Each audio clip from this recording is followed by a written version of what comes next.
আমি নাজিম উদ্দিন, সৌদিতে থাকি, তাই আমি চাই আমার ঘটনা সিলেক্ট হলে আপনারা পড়ে শোনান। আমি সৌদিতে আসি 2016 সালে।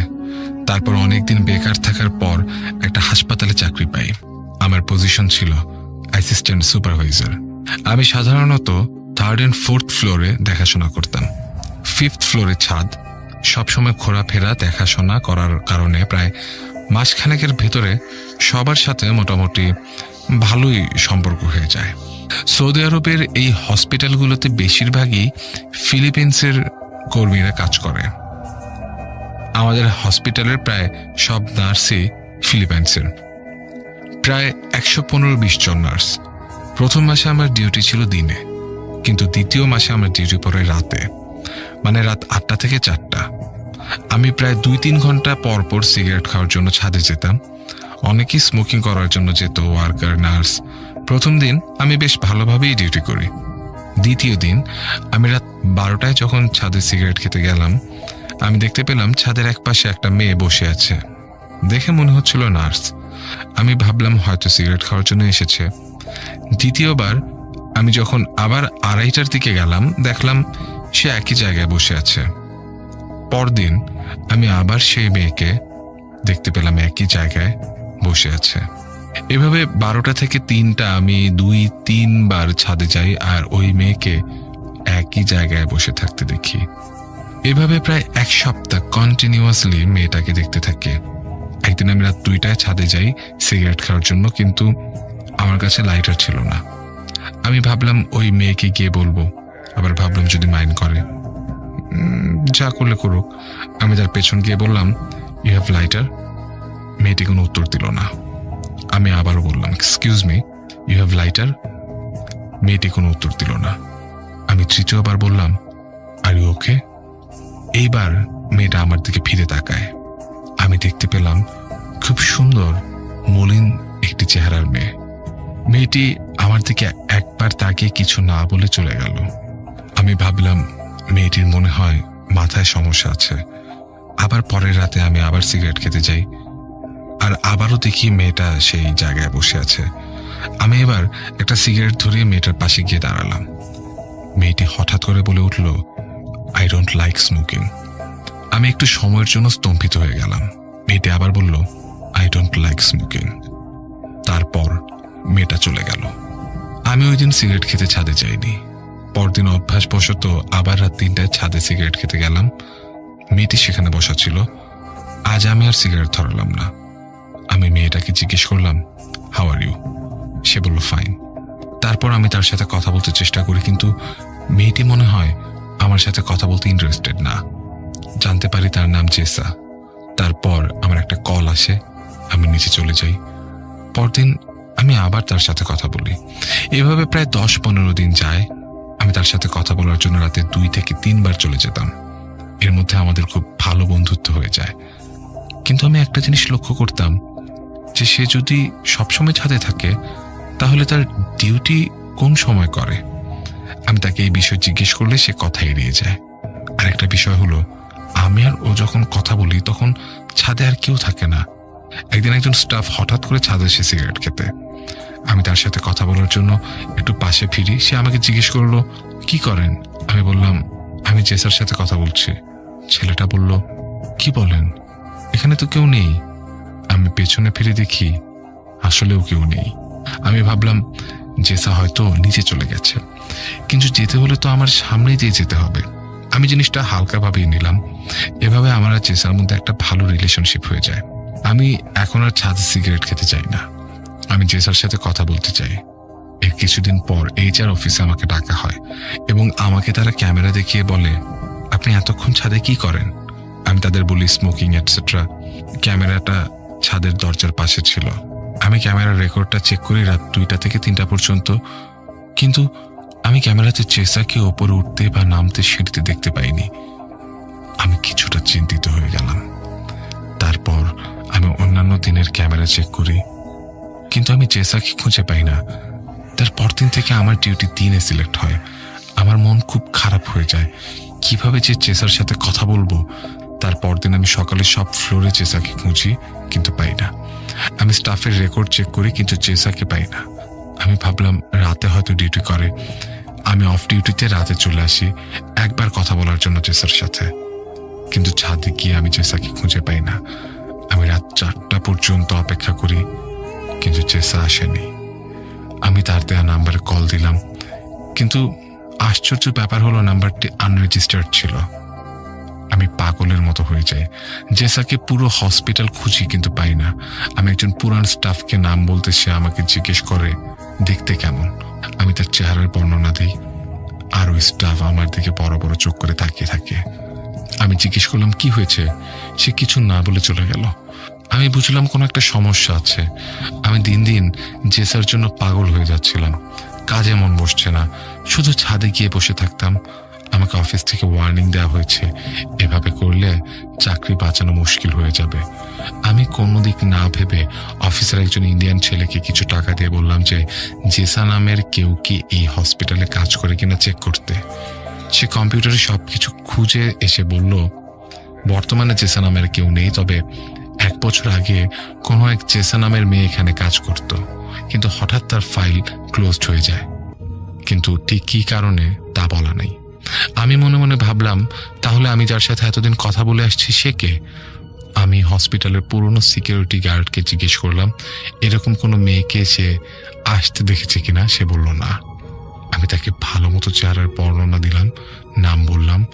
তখন সে আমাকে বলল সে কিচ্ছু জানে না, কিন্তু তার চেহারার দিকে তাকিয়ে আমি বুঝলাম সে আমার কাছ থেকে কিছু একটা লুকাচ্ছে।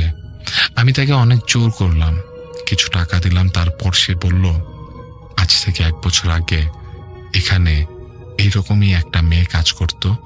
মেয়েটি ওই হসপিটালের একজন স্টাফের সাথে প্রেম করত। তারা ছাদে বসে গল্প করত, প্রেম করত, কিন্তু হঠাৎ তাদের মধ্যে কিছু নিয়ে সম্পর্কটা ভেঙে যায়। মেয়েটা সেটা মেনে নিতে পারেনি, তারপর ছাদ থেকে লাফ দিয়ে আত্মহত্যা করে। এরপর পুলিশ এসে ওই ছেলেকে ধরে নিয়ে যায়। হসপিটালের রেপুটেশনের কথা ভেবে এটাকে এখানেই ধামাচাপা দেওয়া হয়। এগুলো শুনে আমি যেন আকাশ থেকে পড়ি। তাহলে আমি যে জেসাকে চিনি সে জেসা কে? আমি দিন দিন রোগী হয়ে যাচ্ছিলাম, খাওয়া দাওয়া করতে পারছিলাম না, শুধু জেসার কথা মনে পড়ছিল। তারপর আমি ওই হসপিটাল থেকে রিজাইন দিয়ে দিই। আমি এখন অন্য কাজ করি, কিন্তু এখনো আমি জেসাকে স্বপ্নে দেখি। সে যেন আমাকে কিছু বলতে চায়। আমি অনেক ভোলার চেষ্টা করেছি, কিন্তু আমি পারিনি। এবারের ঘটনাটি আমাদেরকে যিনি পাঠিয়েছেন তার নাম মোহাম্মদ জিহাদ। ওনার বাড়ি ভোলা জেলার লালমোহন উপজেলায়। ঘটনাটি ওনার বাবার সাথে ঘটেছিল 2009 সালের শীতের কোনো এক রাত্রে। তখন ওনার বয়স 10 কি 11 বছর। ওনার বাবার লালমোহন বাজার একটি টেইলার্সের দোকান ছিল। লালমোহন বাজার থেকে ওনাদের বাড়ির দূরত্ব প্রায় 7 কিলোমিটার। ওনার বাবা প্রতিদিন সকাল 8টায় দোকানে যেতেন, ফিরতে ফিরতে রাত 10টা-11টা বেজে যেত। কাজের চাপ থাকলে, বিশেষ কোনো অকেশন, ঈদ, পূজা এরকম কোনো অকেশন থাকলে কিন্তু টেইলার্সের দোকানে কাজের চাপ বেড়ে যায়, সেক্ষেত্রে ফিরতে ফিরতে দেরি হতো। তখন অবশ্য ওরকম কোনো অকেশন ছিল না, তারপরও কোনো কারণে একটু দেরি হয়ে যায়। রাত ওই দোকান থেকেই 11টা বেজে গেছে আর কি।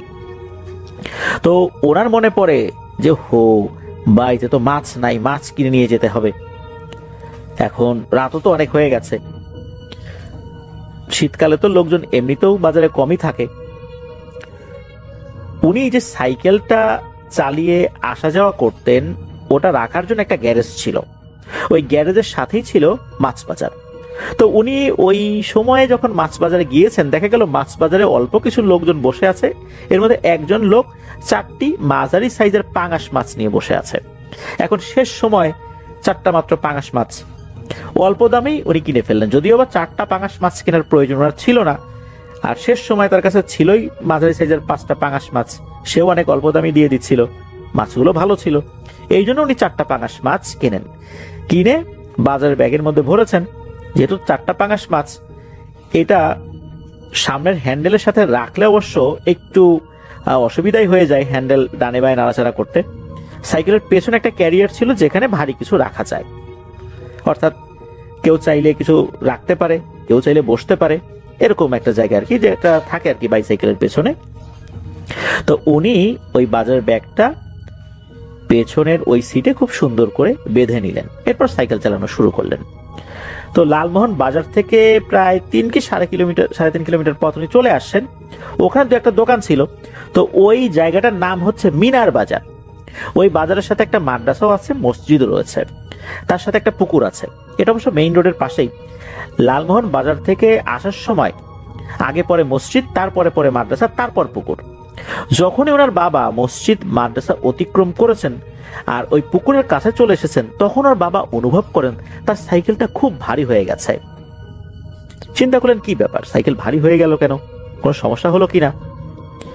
অনেক সময় হয় কি, বাইসাইকেলের যে ব্রেকের যে অংশটা, যে ব্রেক শু বা যেই জায়গাটা চাপ দিয়ে ধরলে সাইকেল থেমে যায়, চাকা থেমে যায়, অনেক সময় ওই জায়গাটা চেপে আসে, তখন কিন্তু সাইকেল চালানোটা মুশকিল হয়ে যায়। উনি চিন্তা করলেন যে এরকম কোনো সমস্যা হলো কিনা, দেখি সাইকেলটা থামাই।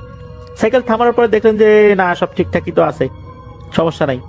আবার উনি সাইকেল যখন চালানো শুরু করেছেন তখন কয়েক মিনিট ঠিকঠাক, এরপরে আবার সাইকেলটা খুব ভারী হয়ে যায়। উনি প্যাডেল দিয়ে কোনোভাবেই সাইকেলটা আগাতে পারছেন না। উনি সাইকেল নিয়ে দাঁড়িয়েছেন, পেছন ফিরে তাকিয়েছেন যে কি ব্যাপার, কি হইল। উনি দেখেন যে না, পেছনেও কোনো কিছু নাই, কোনো ভয়ঙ্কর অবয়ব নাই, কেউ টেনেও ধরে নাই। উনি চিন্তা করেন কি নামবো আবার সাইকেল থেকে, কি মনে করে আবার একটু সামনের দিকে যখন আগানো শুরু করেছেন তখন দেখলেন যে না, সাইকেলটা স্বাভাবিক হয়ে গেছে। আবার উনি সাইকেল চালানো শুরু করেছেন। তখন ওনার বাবা শোনেন পেছন থেকে একটা শব্দ আসছে। শব্দটা কিসের এটা দেখার জন্য যখন উনি পেছন দিকে তাকিয়েছেন তখন দেখেন ওনার পেছনে বাজারের ব্যাগটা নাই। সাইকেল থেকে পেছন দিকে 5 থেকে 6 হাত দূরে ওই বাজারের ব্যাগটা পড়ে আছে, যার মধ্যে ওই 4টা পাঙাশ মাছ ছিল। তো সাইকেলটা স্ট্যান্ড করে দাঁড় করিয়ে উনি ওই বাজারের ব্যাগটা হাতে নিয়েছেন, দেখলেন যে মাছগুলো ঠিকঠাকই আছে। বাজারের ব্যাগটা যখন উনি হাতে নিয়েছেন দেখতে পেলেন ওই বাজারের ব্যাগের বেশ কয়েকটা জায়গা ছিঁড়ে গেছে। মনে হচ্ছে যে কেউ আঁচড় দিয়ে ওই জায়গাগুলোতে ফুটো করে ফেলেছে বা ছিদ্র করে ফেলেছে। কাপড়ের ব্যাগ ছিল তো। উনি চিন্তা করলেন যে এই দিক দিয়ে আবার মাছ পড়ে যায় কিনা। উনি যখন বাজারের ব্যাগটা তুলবেন মনে হচ্ছিল এই বাজারের ব্যাগের মধ্যে মাছ না, ভারী কোনো পাথর রয়েছে। কোনোভাবেই উনি বাজারের ব্যাগটা উঁচু করতে পারছিলেন না। অনেক কষ্টে উনি উঁচু করেছেন, নিচ দিকে হাত দিয়েছেন, উপর দিকে হাত দিয়ে অনেক কষ্টে উঁচু করে সাইকেলের ক্যারিয়ারের উপরে রেখেছেন। আবার খুব ভালো করে বাঁধার চেষ্টা করেছেন, বাঁধতে সক্ষম হন। আবার উনি সাইকেল চালানো শুরু করেন। যখনই শুরু করেছেন হঠাৎ করে পেছন থেকে খুব ভারী কণ্ঠে বলে ওঠে, হেই কোথায় যাস। যখনই এরকম ভারী কণ্ঠ উনি শুনেছেন তখনই সাইকেল থামিয়ে দিয়েছেন, তখনও পেছন দিকে তাকান নাই। পেছন থেকে আবার বলে ওঠে, আমাকে একটা মাছ দিয়ে যা। তখন জিহাদ ভাইয়ের বাবার মনে ভয় আসে। উনি বুঝতে পেরেছিলেন উনি এক মেছর খপ্পরে পড়ে গেছেন। এদিকে উনি সাইকেল আরো জোরে চালানোর চেষ্টা করলেও উনি কোনোভাবেই সাইকেল আগাতে পারছিলেন না। উনি বুঝতে পারলেন যে সাইকেল নিয়ে আর আগানো সম্ভব হবে না। সাইকেলের যান্ত্রিক কোনো ত্রুটি নাই, এই কারণেই মূলত উনি সাইকেল আগাতে পারছেন না। আর এই কারণেই এই মাছের ব্যাগটা অনেক ভারী হয়ে গিয়েছিল। মাছ না দিয়ে উনি এখান থেকে যেতে পারবেন না। তো উনি আসলে বেশি কোনো কথাবার্তা বলেন নাই। উনি সাইকেলটা থামিয়ে ব্যাগের ভিতর থেকে একটা মাছ বের করে একটা পাশে রেখেছেন। হালকা একটা অবয়বের মতো কিছু একটা দেখা যাচ্ছিল, উনি ভয় পাচ্ছিলেন। তবে উনি মাছটা রেখে যখন আবার সাইকেল চালানো শুরু করেছেন তখন দেখেন একদম সবকিছু ঠিকঠাক, সাইকেল হালকা হয়ে গেছে। উনি আসা শুরু করেছেন। তো ওখান থেকেও প্রায় 2 কিলোমিটার পথ উনি যখন চলে আসছেন তখন আরেকটা বাজার পড়ে। ওই বাজারের নাম হচ্ছে তালতলা বাজার, ওটাও মেইন রোডের সাথেই। তো ওই বাজারের পরেই একটা বিশাল তুলা গাছ ছিল। তো তুলা গাছের কাছে যাবার আগেই জিহাদ ভাইয়ের বাবা দূর থেকে দেখছেন পাঞ্জাবি পরা, মাথায় পাগড়ি পরা একটা অবয়ব দাঁড়িয়ে আছে। এটা দেখেই জিহাদ ভাইয়ের বাবা বুঝতে পারেন এটাও কোনো স্বাভাবিক কিছু না। জিহাদ ভাইয়ের বাবা সাইকেলটা দাঁড় করিয়েছেন, সাইকেল থেকে নেমে সাইকেলটা হাত দিয়ে ধরেই ওই অবয়বকে একটা সালাম দিয়েছেন। অবয়বটা জোরে করেই সালামের উত্তরও নেয়। তখন ওই অবয়বটা জিহাদ ভাইয়ের বাবাকে জিজ্ঞেস করে, তুমি তো প্রতিদিন এখান দিয়েই যাও, তোমাকে দেখি রাতের বেলা যাও, তবে এত রাত্রে আসা যাওয়া করো না, জায়গাটা বেশি ভালো না, একটু তাড়াতাড়ি বাড়িতে যাওয়ার চেষ্টা করবা।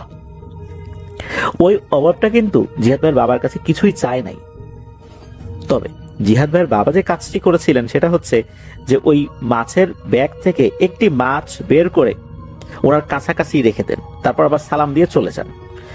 প্রতিমধ্যে কিন্তু আর কোনো সমস্যা হয়নি, উনি তো বাড়িতে চলে আসছেন, দুটো মাছ কিন্তু ছিল। তো উনি জিহাদ ভাইয়ের মাকে এই সব ঘটনা খুলে বলেন যে ঘটনাটা কি হয়েছিল। তবে ওই রাত্রে অবশ্য বলেন নাই, সকালবেলা বলেছেন। ওই রাত্রে বললে তো আবার একটা ভয় ভীতির একটা পরিবেশ বাড়িতে সৃষ্টি হতে পারে। তো যাই হোক, এরপরে বাড়ির সবাই জেনে যায়। এটাই ছিল ঘটনা। আল্লাহর রহমতে এটা নিয়ে পরবর্তীতে আর কোনো ভয়ের ঘটনা ঘটেনি। আমার নাম মোহাম্মদ জুয়েল। তো আমি বড় ছোট কুয়েতে, আর আমার পড়াশোনা মালয়েশিয়াতে হচ্ছে। সো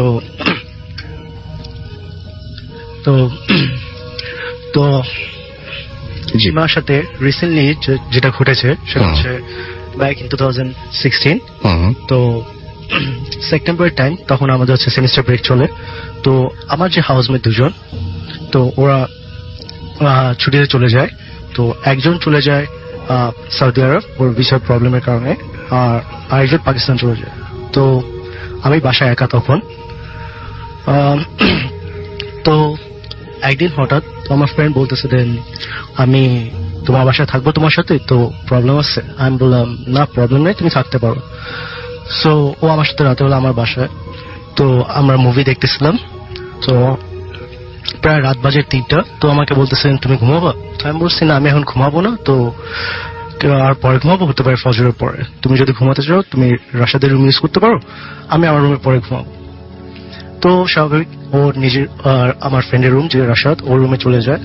তো 10-15 মিনিট পরে ও বেরিয়ে এসে আমাকে বলতেছে আমাকে চিমটি কাটতেছো কেন? আমি বললাম দেখ, আমি যেভাবে বিন ব্যাগের মধ্যে শুয়ে আছি আমার পজিশন নাই আমি এই পজিশন থেকে উঠে আসবো। সো কি করে সম্ভব আমি চিমটি কেটে লাইক উইথিন 2 সেকেন্ডের মধ্যে আমি আমার রুম থেকে বের আসবো? তো আমি বললাম কিছু না, তো তুমি রুমে চলে যাও। তো আবার সে 10 মিনিট পর আসে, আসার পর বলে দেন আমাকে আবার তুমি চিমটি কাটছো। আমি তোমার সাথে মজা করতেছি না, তুমি ঘুমায় যাও, পরে আর নাহলে এখানে বসো। তো আমি বলছি, ও পরে কিছুক্ষণ পরে বলতেছে না আমি এখানে থাকবো না, তো আমি আমার বাসায় চলে যাবো, তো তুমি বাসায় চলো। আমি বলছি ইম্পসিবল, দেন আমি এখন আবার ব্লক এতে যাবো, আবার বাসায় আসবো না, আর তুমি যাই ফিল করতেছো, আর একটু পরে ফজর আজান দিবে, তো আমার সাথে বসে থাকো। তো এটা ছিল ওর সাথে যেটা ঘটেছে আমার বাসায়। তো আস্তে আস্তে আমরা যে আমার হাউসমেটরা ওরা চলে আসছে, তো আমরা আস্তে আস্তে মানে আরো কিছু ফিল করা শুরু করি বাসায়। দেন মাঝে মধ্যে মনে হচ্ছে বাসায় কেউ আছে, আমরা 3জন ছাড়া হাঁটা চলা করতেছে বাসার মধ্যে। তো আরেকটা যেটা ঘটনা হয়ে যায় বাসার মধ্যে সেটা হলো সকালবেলা আমি স্বাভাবিক ইউনিভার্সিটি চলে যাব। তো ইউজুয়ালি আমরা ওয়াশিং মেশিনটা লাইক আজকে আমি ইউজ করবো বা নেক্সট ডে 2 দিন পর আরেকজন ইউজ করবো, এভাবে আমরা রুটিন করে রেখেছিলাম। সো আমি যখন ক্লাসে চলে যাব, তো আমি আমার মেশিনের মধ্যে কাপড়গুলো রেখে চলে যাই, মেশিন অন করে।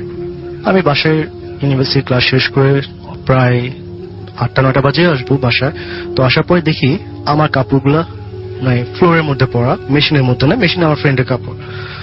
তো আমার যে ফ্রেন্ডটা ও আবার পাকিস্তান থেকে, তো আমি ওর সাথে কিছু নিয়ে ঝগড়া হয়েছিল, তো আমি ওর সাথে তেমন কথা বলি না। তো আমার যে ফ্রেন্ড ইন্ডিয়া থেকে, তো ওকে আমি বললাম দেন আচ্ছা আমি কাপড় সকালে দিয়ে গেছি মেশিনের মধ্যে, ও আমার কাপড়গুলো ফেলে দিয়ে ওর কাপড় কেন মেশিনে রাখছে? তখন আমাকে বলতেছে তাই আছো বাসায় নেই, আসুক আমি জিজ্ঞেস করবো। তো আসছে বাসায়, আসার পর ওকে জিজ্ঞেস করলাম দেন আচ্ছা আমার কাপড় ফেলে দিছো কেন? তো বলতেছে দেন আমি কোনো কাপড় ফেলি না, আমি যখন মেশিন ইউজ করতেছি তোমার কাপড় অলরেডি ফ্লোরে। আমি বলতেছি আমি তো ফ্লোরে রেখে যাইনি, কারণ কি আমি এগুলা মেশিনের মধ্যেই ছিল। তো তো আমাদের দুজনের মধ্যে ঝগড়াটা একটু বেড়ে যায়। তো আমি বলছি, তো হঠাৎ করে আমরা খেয়াল করলাম যে আমাদের বাসায় 2টা সিসিটিভি ক্যামেরা আছে। তো পরে তো আমরা জিজ্ঞেস করলাম দেন সিসিটিভি 2টা কি জন্য আর ইনঅ্যাক্টিভ। তো আমরা ওনাকে নেক্সট টাইম জিজ্ঞেস করে আচ্ছা বাসায় কি কোনো প্যারানর্মাল অ্যাক্টিভিটিস বা কিছু বা এই কারণে, তো সে বিজি থাকার কারণে অ্যাভয়েড করে গেছে। তো পরবর্তী আমরা আর জিজ্ঞেস করিনি। তো আমরা অ্যাজ ইউজুয়াল, কারণ প্রবলেমগুলো এত বেশি হচ্ছে না, আমাদের কোনো ক্ষতি হচ্ছে না। তারপর আরো কিছুদিন যাওয়ার পর যেটা বাসায় হলো, যেটা পুরাই অস্বাভাবিক জিনিস, আমি আর আমার ফ্রেন্ড যে ইন্ডিয়া থেকে রাশাদ, ও ওর রুমে টিভি শো দেখতেছে, আমি আমার রুমে টিভি শো। তারপর প্রায় আসাম ওর ফ্রেন্ডের বাসা চলে যায়, কারণ কি এটা ছিল উইকেন্ড। তার তো প্রায় রাত 2টা-3টা হবে। তো আমি আমার টিভি শো প্রায় শেষ হয়েছে, তো আমি আবার স্মোক করি। তো ভাবছি দেন আসামের কাছ থেকে আমি সিগারেট নিয়ে নেবো যদি বাসায় আসে। তো হঠাৎ দেখলাম মেইন দরজাটা খোলার সাউন্ড পেলাম। তো আসাম যেভাবে বাসায় আসে, দরজা অনেক জোরে খুলে, বন্ধ করার সময় জোরে বন্ধ করে, প্লাস রুমেও আসে, লিভিং রুম দিয়ে চলার সময় একটু জোরে চলে। ও চায় কি সবসময় যেন নিচে ফ্লোরে যারা আছে তাদের যে একটু প্রবলেম হয়। আচ্ছা। তো পরে রাসেল ভাই যেটা হলো, আমি 10-15 মিনিট পরে ওর রুমে যাই, আমার টিভি শো প্রায় শেষ। তো যখন ওর রুমে যাই দেখি ওর রুমে নাই। তো আমি বললাম, ও আসলো মাত্র 10 মিনিট হচ্ছে, ওর 10 মিনিটের মধ্যে আমার বের হলে যদি হতো তাহলে সাউন্ড শোনা যেত। তো আমি গেলাম রাশাদের রুমে, যে জিজ্ঞেস করলাম, রাশাদ আসাম আসছিল না? বলে হ্যাঁ আসছে তো, তোর রুমে। আমি বলতেছি ওর রুমে না। বলছে কি করে সম্ভব? তো আমি বলি তুই শব্দ শুনছো? তো বলছে হ্যাঁ আমি শব্দ শুনছি। তাহলে আমার সাথে তুই লাইক যোগ করার দরকার নেই, ওর রুমে আছে। আমি দেখি, রুমে যাই দেখি ও দেখে ও নাই। তো আমাদের দুজনের মাথার মধ্যে ঘুরতেছে আমাদের বাসায় যেসব হচ্ছিল আমাদের সাথে, এটা কি ওইটা নাকি। তো ও চুপচাপ করে ভয় পেয়ে গেছে, ও বলতেছে আমি শুয়ে যাবো, আমি ইম্পসিবল, আমি এখন জেগে থাকবো না। তো ও শুয়ে গেছে, আমি আমার রুমে চিন্তা করতেছি হচ্ছেটা কি। সকালের আসাম আসলো, আসার পর ওকে জিজ্ঞেস করলাম দেন আচ্ছা তুমি কি কালকে রাতে বাসায় আসছিল? বলে আমি বাসায় আসছি তোমাদের সামনে এখনই। তো ওকে বললাম দেন তাহলে বাসায় আসছিল কে? কারণ তুমি যেভাবে আসো দরজা খোলার ওই সেম ওইটাই। তো হঠাৎ করে আবার বলতেছে আচ্ছা আমাদের আবার একটু আসলে সিরিয়াস নেওয়া দরকার জিনিসগুলো, কারণ কি বারবার হচ্ছে। এর মধ্যে রাসেল ভাই আবার যেটা কিছুদিন আগে হয়েছে, প্রায় লাস্ট নভেম্বরে, লাস্ট ইয়ারে। তো আমি লেট নাইটে বাসায় আসি, প্রায় 3টা-4টা বাজে। তো আসাম ওর রুমে, আর রাশাদ ইউজুয়ালি যদি ও বাইরে যায় ম্যাক্সিমাম 1টা বাজেও বাসায় চলে আসে। সো আমি বাসায় আসি দেখি রাশাদ ওর রুমে নেই। তো আমি আসামকে বললাম আচ্ছা রাশাদ বাসায় নেই, ওখানে এত রাত 3টা বাজে আসেনি কেন, ওকে কল দাও। তো বলছে কল দেওয়ার দরকার নেই, হতে পারে মানে অ্যাসাইনমেন্ট করতেছে, ফ্রেন্ডের বাসায় আছে, চলে আসবে। তো সকালে উঠে রাশাদকে জিজ্ঞেস করছে রাতে 3টা বাজে তুমি কই ছিলা? তো বলতেছে আমি তো ঘুমাচ্ছিলাম রুমে। বাট ওটা শোনার পর আমরা দুজনে মানে অনেক ভয় পেয়ে যায়, শকড হয়ে যায়। দেন রাতে বেলা তুমি তো রুমে ছিলে না, আমরা দুজন তোমার রুমে গেলাম, তোমাকে দেখলাম না, আর তুমি বলছো তুমি রাতে বেলা রুমে ঘুমাইছিল। সো এরকম কিছু আর কি আমাদের বাসার মধ্যে হচ্ছিল। আর এখন তারপরে কিন্তু আমরা বাসা চাই না, কারণ কি আমাদের প্রবলেম গুলো হচ্ছিল না আর কি। মানে আমাদের ওই যে বলে না যে প্যারানর্মাল অ্যাক্টিভিটিস থাকলে বা কোনো প্রবলেম করে জিনরা, তো আমাদের প্রবলেম হচ্ছে না। তো আমরা বলতেছি ঠিক আছে, আমরা যখন প্রবলেম নেই তো আমরা থাকি। এই ছিল আমার ঘটনা আর কি আমার বাসা নিয়ে। ওকে, এটার সাথে কানেক্টেড ছিল একটা ঘটনা। আর একটা কানেক্টেড ছিল, ওইটা আমার গার্লফ্রেন্ডকে নিয়ে হয়। তো ওইটা ছিল লাস্ট 2016 এপ্রিল টাইম। সো একদিন আমি ওর রাতে বেলা ওর বাসায় যাই। তো হঠাৎ করে দেখি ওর মানে লাইক আমার কি রাসেল ভাইয়া মানে সারাউন্ডিং এ যদি কিছু থাকে ওটা আমি ফিল করতে পারি, জানি না কেন, বা শুনতে মানে আমার কাছে নিজের কাছে মানে অনেকের কাছেও কেমন যাই লাগে, বাট আমি এটা ফিল করতে পারি সারাউন্ডিং কিছু আছে। তো আমি ওকে জিজ্ঞেস করলাম আচ্ছা তোমাদের বাসায় কি কিছু আছে? বলতেছে না তেমন কিছু নেই, তুমি মনে হচ্ছে এমনি, কারণ কি লেট নাইট হয়ে গেছে তো এই জন্য। তো আমি আচ্ছা ঠিক আছে, তো আমি আর কিছু বলিনি। তো ওকে বললাম দেন বাট বি সেফ। তো ওইটা বলে আমি চলে আসছি। তো কিছুদিন পর ও ওর অফিসে যায়, তো ওর কলিগসদের সাথে দেখা হয়। তো আমার পরিচয় ওর কলিগসদের সাথে। তো একটা কলিগস আছে যে ওর নেকেড আইতে মানে সেকেন্ড ডিমেনশন যেটা আমরা বলি সেটাও দেখতে পায়, ভূত জিন বা যে মারা গেছে তাকেও সে দেখতে পায়। তো আমাকে যখন স্টোরিটা বলতেছিল আমি মানে বিশ্বাস করি না, আমি হাসতেছিলাম দেন এটা কি করে সম্ভব, একটা মানুষ সেকেন্ড ডিমেনশন দেখতে পারবে যেটা আমরা দেখতে পাই না। আচ্ছা। তো তারপর আমি ওকে জিজ্ঞেস করলাম আচ্ছা তাহলে তুমি যখন দেখতে পাও তাহলে আমাকে একটা জিনিস বলো, আমার বাসার যদি যে আমার বাসাটা কোথায় বা প্লেসিং কিরকম তুমি সেটা বলতে পারবে না কিনা। তো ও আমাকে হেসে বললো দেন তুমি কি ভয় পাও? আমি বললাম ভয় পেয়ে যদি ভয় পেতাম তাহলে আমার বাসায় এত কিছু হচ্ছে আমি কি করে থাকতেছি। তো পরে বলছে তুমি যা ফিল করছো বা দেখছো এটা আছে কিছু একটা তোমাদের এখানে। তো আমাকে আর কিছু ভয় নেই, কারণ কি আমার গার্লফ্রেন্ডের সাথেও ভয় পেয়ে সবে। তো বলতেছে অ্যাভয়েড করার জন্য, তো আমি অ্যাভয়েড করে দিচ্ছি। তো রাসেল ভ্যাস তো আস্তে আস্তে হচ্ছে কি ওর প্রবলেম গুলো বাড়ে, যেটা ওকে ওর কলিগস বলে না, যখন একটু বেশি হয়ে যায় তখন। তো ওর বাসায় বেসিক্যালি যে ওর রুমটা আছে, ওর রুমটা থেকে লিভিং রুম ওই দিক দিয়ে হচ্ছে ওই যারা সেকেন্ড ডিমেনশনের ওরা রুমের দিয়ে ক্রসিংটা আর কি ওর রুমটা দিয়ে, মানে জিন হোক বা মৃত কেউ হোক হ্যাঁ। ওখান দিয়ে আর কি চলাচল করে। আচ্ছা তো স্বাভাবিক ও একদিন অফিসে গেল, তো ওর কলিগস দেখতেছে ওর পাশে কেউ দাঁড়ানো, তো ভাবছে দেন হতে পারে স্বাভাবিক অন্য কেউ, কারণ কেউ অফিসে মতো আছে, হ্যাঁ। কলিগ বা কেউ তো হতে হ্যাঁ, পারে, হ্যাঁ। তো ইগনোর করেছে ওর কলিগস। হুম, তো পরে কিছুদিন যাওয়ার পরে ওর কলিগস নোটিস করে দেন ওর আশপাশে এই লোকটা থাকে, মানে যাকে সে দেখে Always? অলওয়েজ। আচ্ছা তারপর ও কি করলো, মাঝখানে একদিন ওরা হ্যাং আউট করে ওর কলিগসের সাথে ওর বাসায়। তো ওর কলিগস তখন দেখে একটু মানে চিন্তা করতেছে যে ওকে বলা কি এখন উচিত নাকি না, কারণ কি ফারা ইউজুয়ালি অনেক ভয় পায় সব জিনিসগুলোকে। তো তারপর সে বলতেছে না তা ওকে, তো দেখে ওর বাসায়ও যখন ফারা থাকে তো ওই লোকটা ওইখানে ওর বাসার ওইখানে ওর আশপাশে ঘোরাঘুরি করতেছে। তো সে এখন ভাবতেছে যে বলা উচিত, তো ওকে আস্তে ধীরে ও বলে, তো ও বিশ্বাস করে না তেমন কিছু, তো বলতেছে এরকম কিছুই না। বাট ঘটনা এখানে থামতে পারতো, বাট থামেনি, এটা বেড়ে যাচ্ছিল। লাইক ও মানে অফিসের কাজে একটু বাইরে ছিল প্রায় মাসখানে, প্লাস ও নিজেও ভ্যাকেশনের জন্য ইউকে তে চলে যায়। তো যখন ও ব্যাক করে তো থিংস আর গেটিং মোর ওয়ার্স।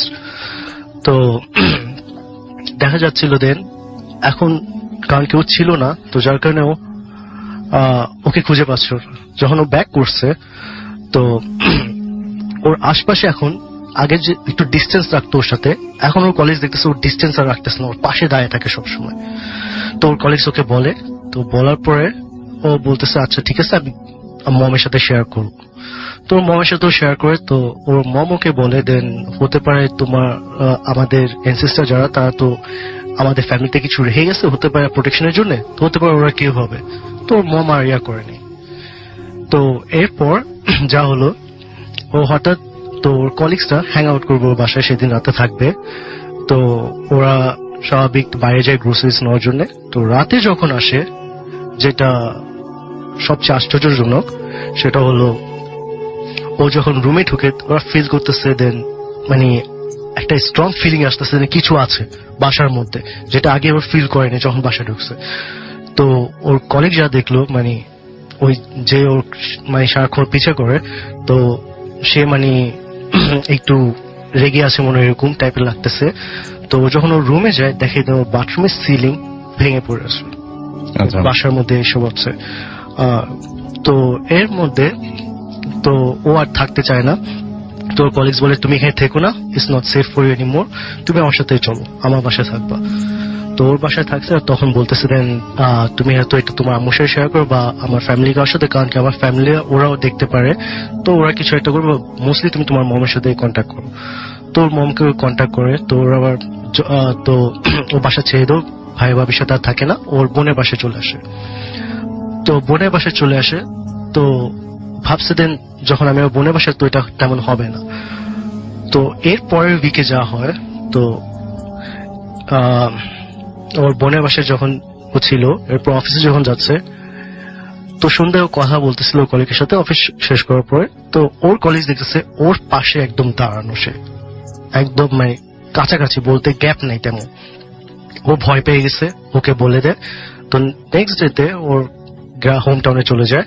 তো যাওয়ার পর মমের সাথে শেয়ার করে, তারপর এরপরে যে মম একটা হুজুর ডাকে, তো সব হওয়ার পর তারপর এখন অনেকটা স্বাভাবিক, তো এটা দেখা যাচ্ছে না। এই ছিল Okay. ঘটনা আমার। Thank you so much.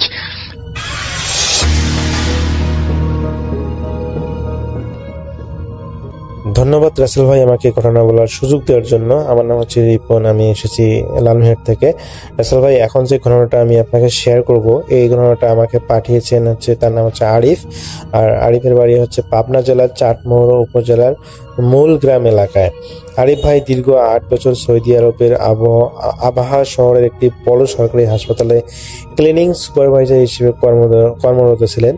তো সেখানে তার সাথে একটা ভয়ানক অভিজ্ঞতার ঘটনা তিনি সম্মুখীন হন। তো সেই ঘটনাটা তিনি শেয়ার করেছেন, আমি চেষ্টা করব তার মতো করে ঘটনাটা আপনাকে শেয়ার করার। তো রাসেল ভাই, আমি আরিফ ভাইয়ের ঘটনায় চলে যাচ্ছি। তো আরিফ ভাই যে হাসপাতালে কাজ করতেন সেটি পাহাড়ের ঢালে অবস্থিত বেশ একটি মেডিকেল কমপ্লেক্স, একটা বড় সড়ো মেডিকেল কমপ্লেক্স, এবং হাসপাতালে একদম নিচের তলায় বেসমেন্টে ছিল মর্গ এবং স্টোর রুম। তো দিনের বেলাতেও সেখানে লোকজন আনাগোনা খুব কম থাকতো। আরিফ ভাইয়ের ডিউটি ছিল নাইট শিফটে। রাত তখন আনুমানিক 3টা। হাসপাতালের চারপাশ একদম নিস্তব্ধ, শুধু এসির একটানা মৃদু শব্দ শোনা যাচ্ছিল, ফ্যানের মৃদু শব্দ শোনা যাচ্ছিল, তাছাড়া কোনো শব্দ নেই, একদম নিস্তব্ধ। তো আরিফ ভাই তার টিমের কাজ তদারকি করে নিজের ছোট্ট কেবিনে তিনি ফিরতেছিলেন, এবং ফেরার পথে তাকে মর্গের সামনে লম্বা করিডোরটা পার হতে হয়। তো করিডোরের আলোগুলো ছিল সেন্সর সিস্টেমের, অর্থাৎ কেউ হাঁটলে আলো জ্বলে ওঠে, আবার কেউ যদি না থাকে সেগুলো আবার আলো নিভে যায়। তো আরিফ ভাই যখন করিডোরের মাঝখানে পৌঁছালেন তখন দেখলেন তার থেকে অন্তত 20 ফুট দূরে মর্গের দরজার সামনে একজন নার্স দাঁড়িয়ে আছে। নার্সটির পরনে ছিল ধবধবে সাদা ইউনিফর্ম। তিনি দেয়ালের দিকে মুখ করে নিচু স্বরে কিছু একটা পড়তেছিলেন। তো আরিফ ভাই ভাবলেন হয়তো নতুন কোনো ডিউটিতে নার্স পথ হারিয়ে এখানে চলে এসেছে। তিনি কিছুটা এগিয়ে গিয়ে তো আরবিতে জিজ্ঞেস করলেন যে ইয়া ইখতি, তো ইখতি মানে হচ্ছে বোন, ইয়া ইখতি আপনি কিছু খুঁজছেন? কিন্তু সেই নার্স কোনো উত্তর দিলেন না। আরিফ ভাই লক্ষ্য করলেন সেই নার্স যেখানে দাঁড়িয়ে আছেন সেখানেই সেন্সর লাইটটিও জ্বলছে না, অর্থাৎ সেন্সর তাকে শনাক্ত করতে পারতেছে না। অথচ মানুষ এই সেন্সর লাইটগুলো এতটাই যে সেন্সিটিভ যে মানুষ যদি কাছাকাছি গেলেই এটা জ্বলে ওঠে, অথচ সেই লাইটের নিচেই মেয়েটি দাঁড়িয়ে, অথচ সেই লাইটটা তাকে শনাক্ত করতে পারতেছে না। তো আর তিনি চিন্তা করলেন যে সেন্সর লাইট তো নষ্ট হওয়ার কথা নয়, কারণ এটা এত বড় একটা প্রতিষ্ঠান, এখানে নষ্ট লাইট হয়ে থাকার কোনো মানেই হয় না। তো আরিফ ভাই যখন আরো 2-3 পা আগালেন তখন দেখলেন সেই নার্সে ধীরে ধীরে দেয়ালের ভিতর দিয়ে ওপাশে চলে যাচ্ছেন, কোনো দরজা ছাড়াই। তিনি শক্ত দেয়াল ভেদ করে ভিতরে অদৃশ্য হয়ে গেলেন। আরিফ ভাইয়ের এটা দেখে তো গায়ের পশম যেন দাঁড়িয়ে গেল। তিনি স্থির হয়ে দাঁড়িয়ে থাকলেন। ঠিক ওই মুহূর্তে করিডোরের একদম শেষ প্রান্তে থেকে একটা স্ট্রেচার টেনে নিয়ে আসার ঘর ঘর শব্দ ভেসে এলো। অথচ সেই পুরনো করিডোরে আরিফ ভাই ছাড়া আর দ্বিতীয় কোনো জীবিত মানুষ ছিল না। তাহলে এরকম শব্দ আসতেছে কোথার থেকে? তো সেই ধবধবে সাদা ইউনিফর্ম পরা নার্সে যখন চোখের সামনে দেয়াল ভেদ করে অদৃশ্য হয়ে গেলেন, আরিফ ভাই তখন ভয়ে একদম জমে গিয়েছিলেন।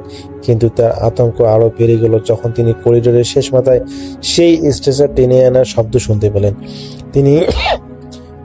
তিনি ফোনের টর্চলাইটটা ঠিক অন্ধকারের দিকে তাক করলেন। আলোর ছটায় তিনি দেখলেন যে সত্যি একটা স্ট্রেচার ধীরে ধীরে তার দিকে এগিয়ে আসতেছে।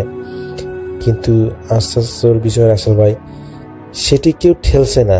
স্ট্রেচারটার চাকার উপর দিয়ে গড়িয়ে গড়িয়ে যেন সেটা মর্গের দিকে একাই আসতেছিল।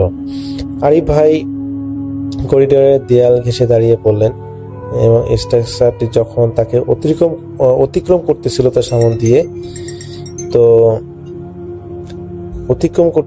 তখন তিনি লক্ষ্য করলেন যে স্ট্রেচারের উপরে রাখা চাদরটি এমনভাবে উঁচিয়ে আছে যেন তার নিচে কোনো মানুষের মরদেহ রাখা, অথচ সেখানে বাস্তবে কিছুই ছিল না। স্ট্রেচারটি ঠিক মর্গের দরজার সামনে গিয়ে থেমে গেল। ঠিক ওই মুহূর্তে করিডোরের সেন্সর লাইটগুলো হঠাৎ করে একসাথে জ্বলতে শুরু করলো এবং নিভতে শুরু করলো।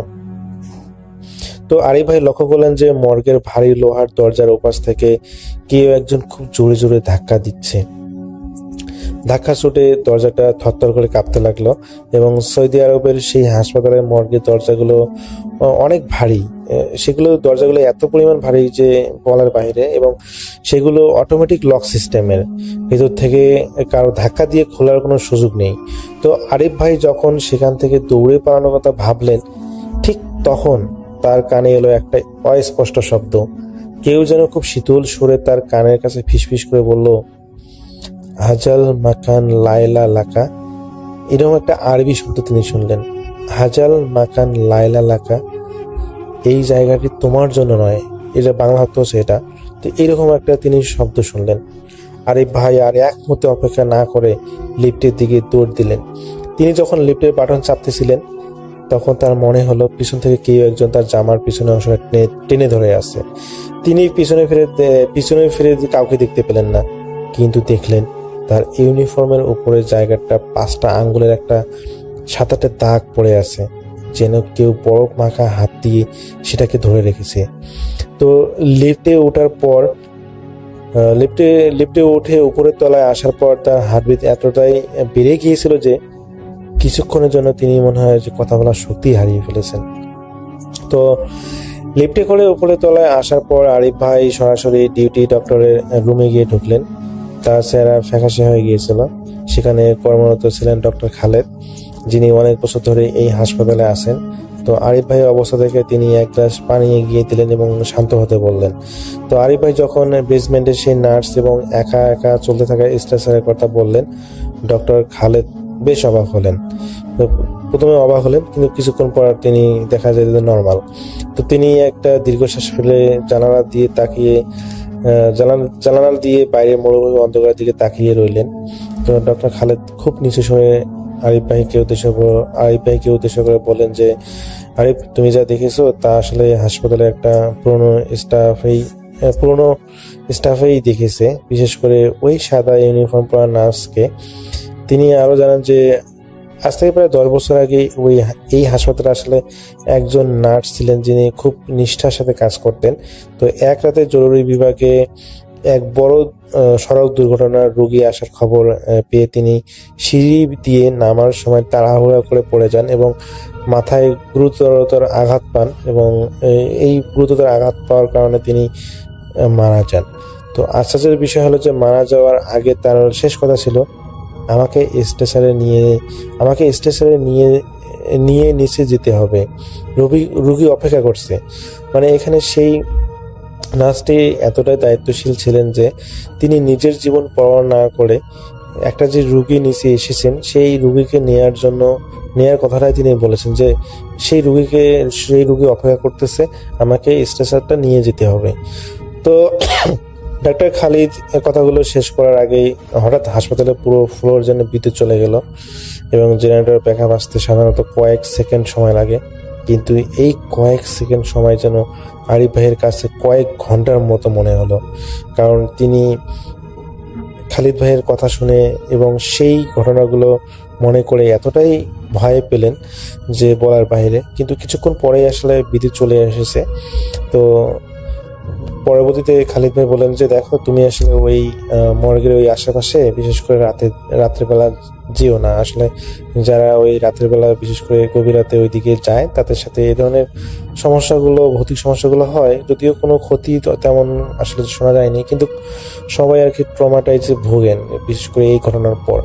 তো তোমাকে আমি পরামর্শ দেবো, তুমি ওইদিকে যেও না, তাহলে আশা করি তোমার সাথে আর সমস্যা হবে না। তো আরিফ ভাই পরবর্তীতে তিনিও বুঝতে পারেন যে হ্যাঁ, আসলে সেই মেয়েটাই আসলে যেহেতু নিষ্ঠার সাথে কাজ করতেছিল, হয়তো বা এখন সেটারই কোনো কারেন্ট জিন বা কোনো কিছুই এখন সমস্যা করতেছে। তো পরবর্তীতে আরিফ ভাই সে হাসপাতালে চেষ্টা করেন যে ওই সাইডে যেহেতু তাকে ওই সাইড দিয়ে তাকে বাসা যেতে হয়, তো তিনি চেষ্টা করেন যে কারো না কারোর সাথে বেশি রাত হলে সেদিক দিয়ে যাওয়ার। তো এরপরে আসলে আরিফ ভাইয়ের সাথে এই ধরনের ঘটনাগুলো আর ঘটেনি, কিন্তু তিনি তার সেই হাসপাতালের অনেক কলিগের কাছে শুনেছেন সেই মেয়েটার ঘটনা। এক একজনের সাথে এক একভাবে ঘটনা ঘটেছে, তারা তাকে সেই ঘটনাগুলো শেয়ার করেছেন। তো আরিফ ভাই জানিয়েছেন যে রাসেল ভাই পরবর্তীতে তিনি আমাকে সেই ঘটনাগুলো পাঠাবেন। তো তিনি যদি আমাকে ঘটনাগুলো পাঠান, আমি চেষ্টা করবো আপনাকে ঘটনাগুলো শেয়ার করার। তো রাসেল ভাই, এটাই ছিল আমার ঘটনা।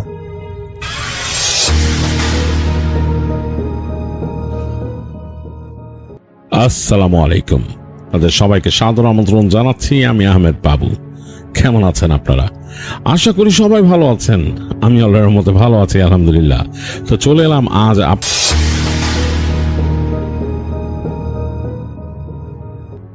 ধন্যবাদ রাসেল ভাই আমাকে এই ঘটনা বলার সুযোগ দেওয়ার জন্য। আমার নাম হচ্ছে রিপন, আমি এসেছি লালমনিরহাট থেকে।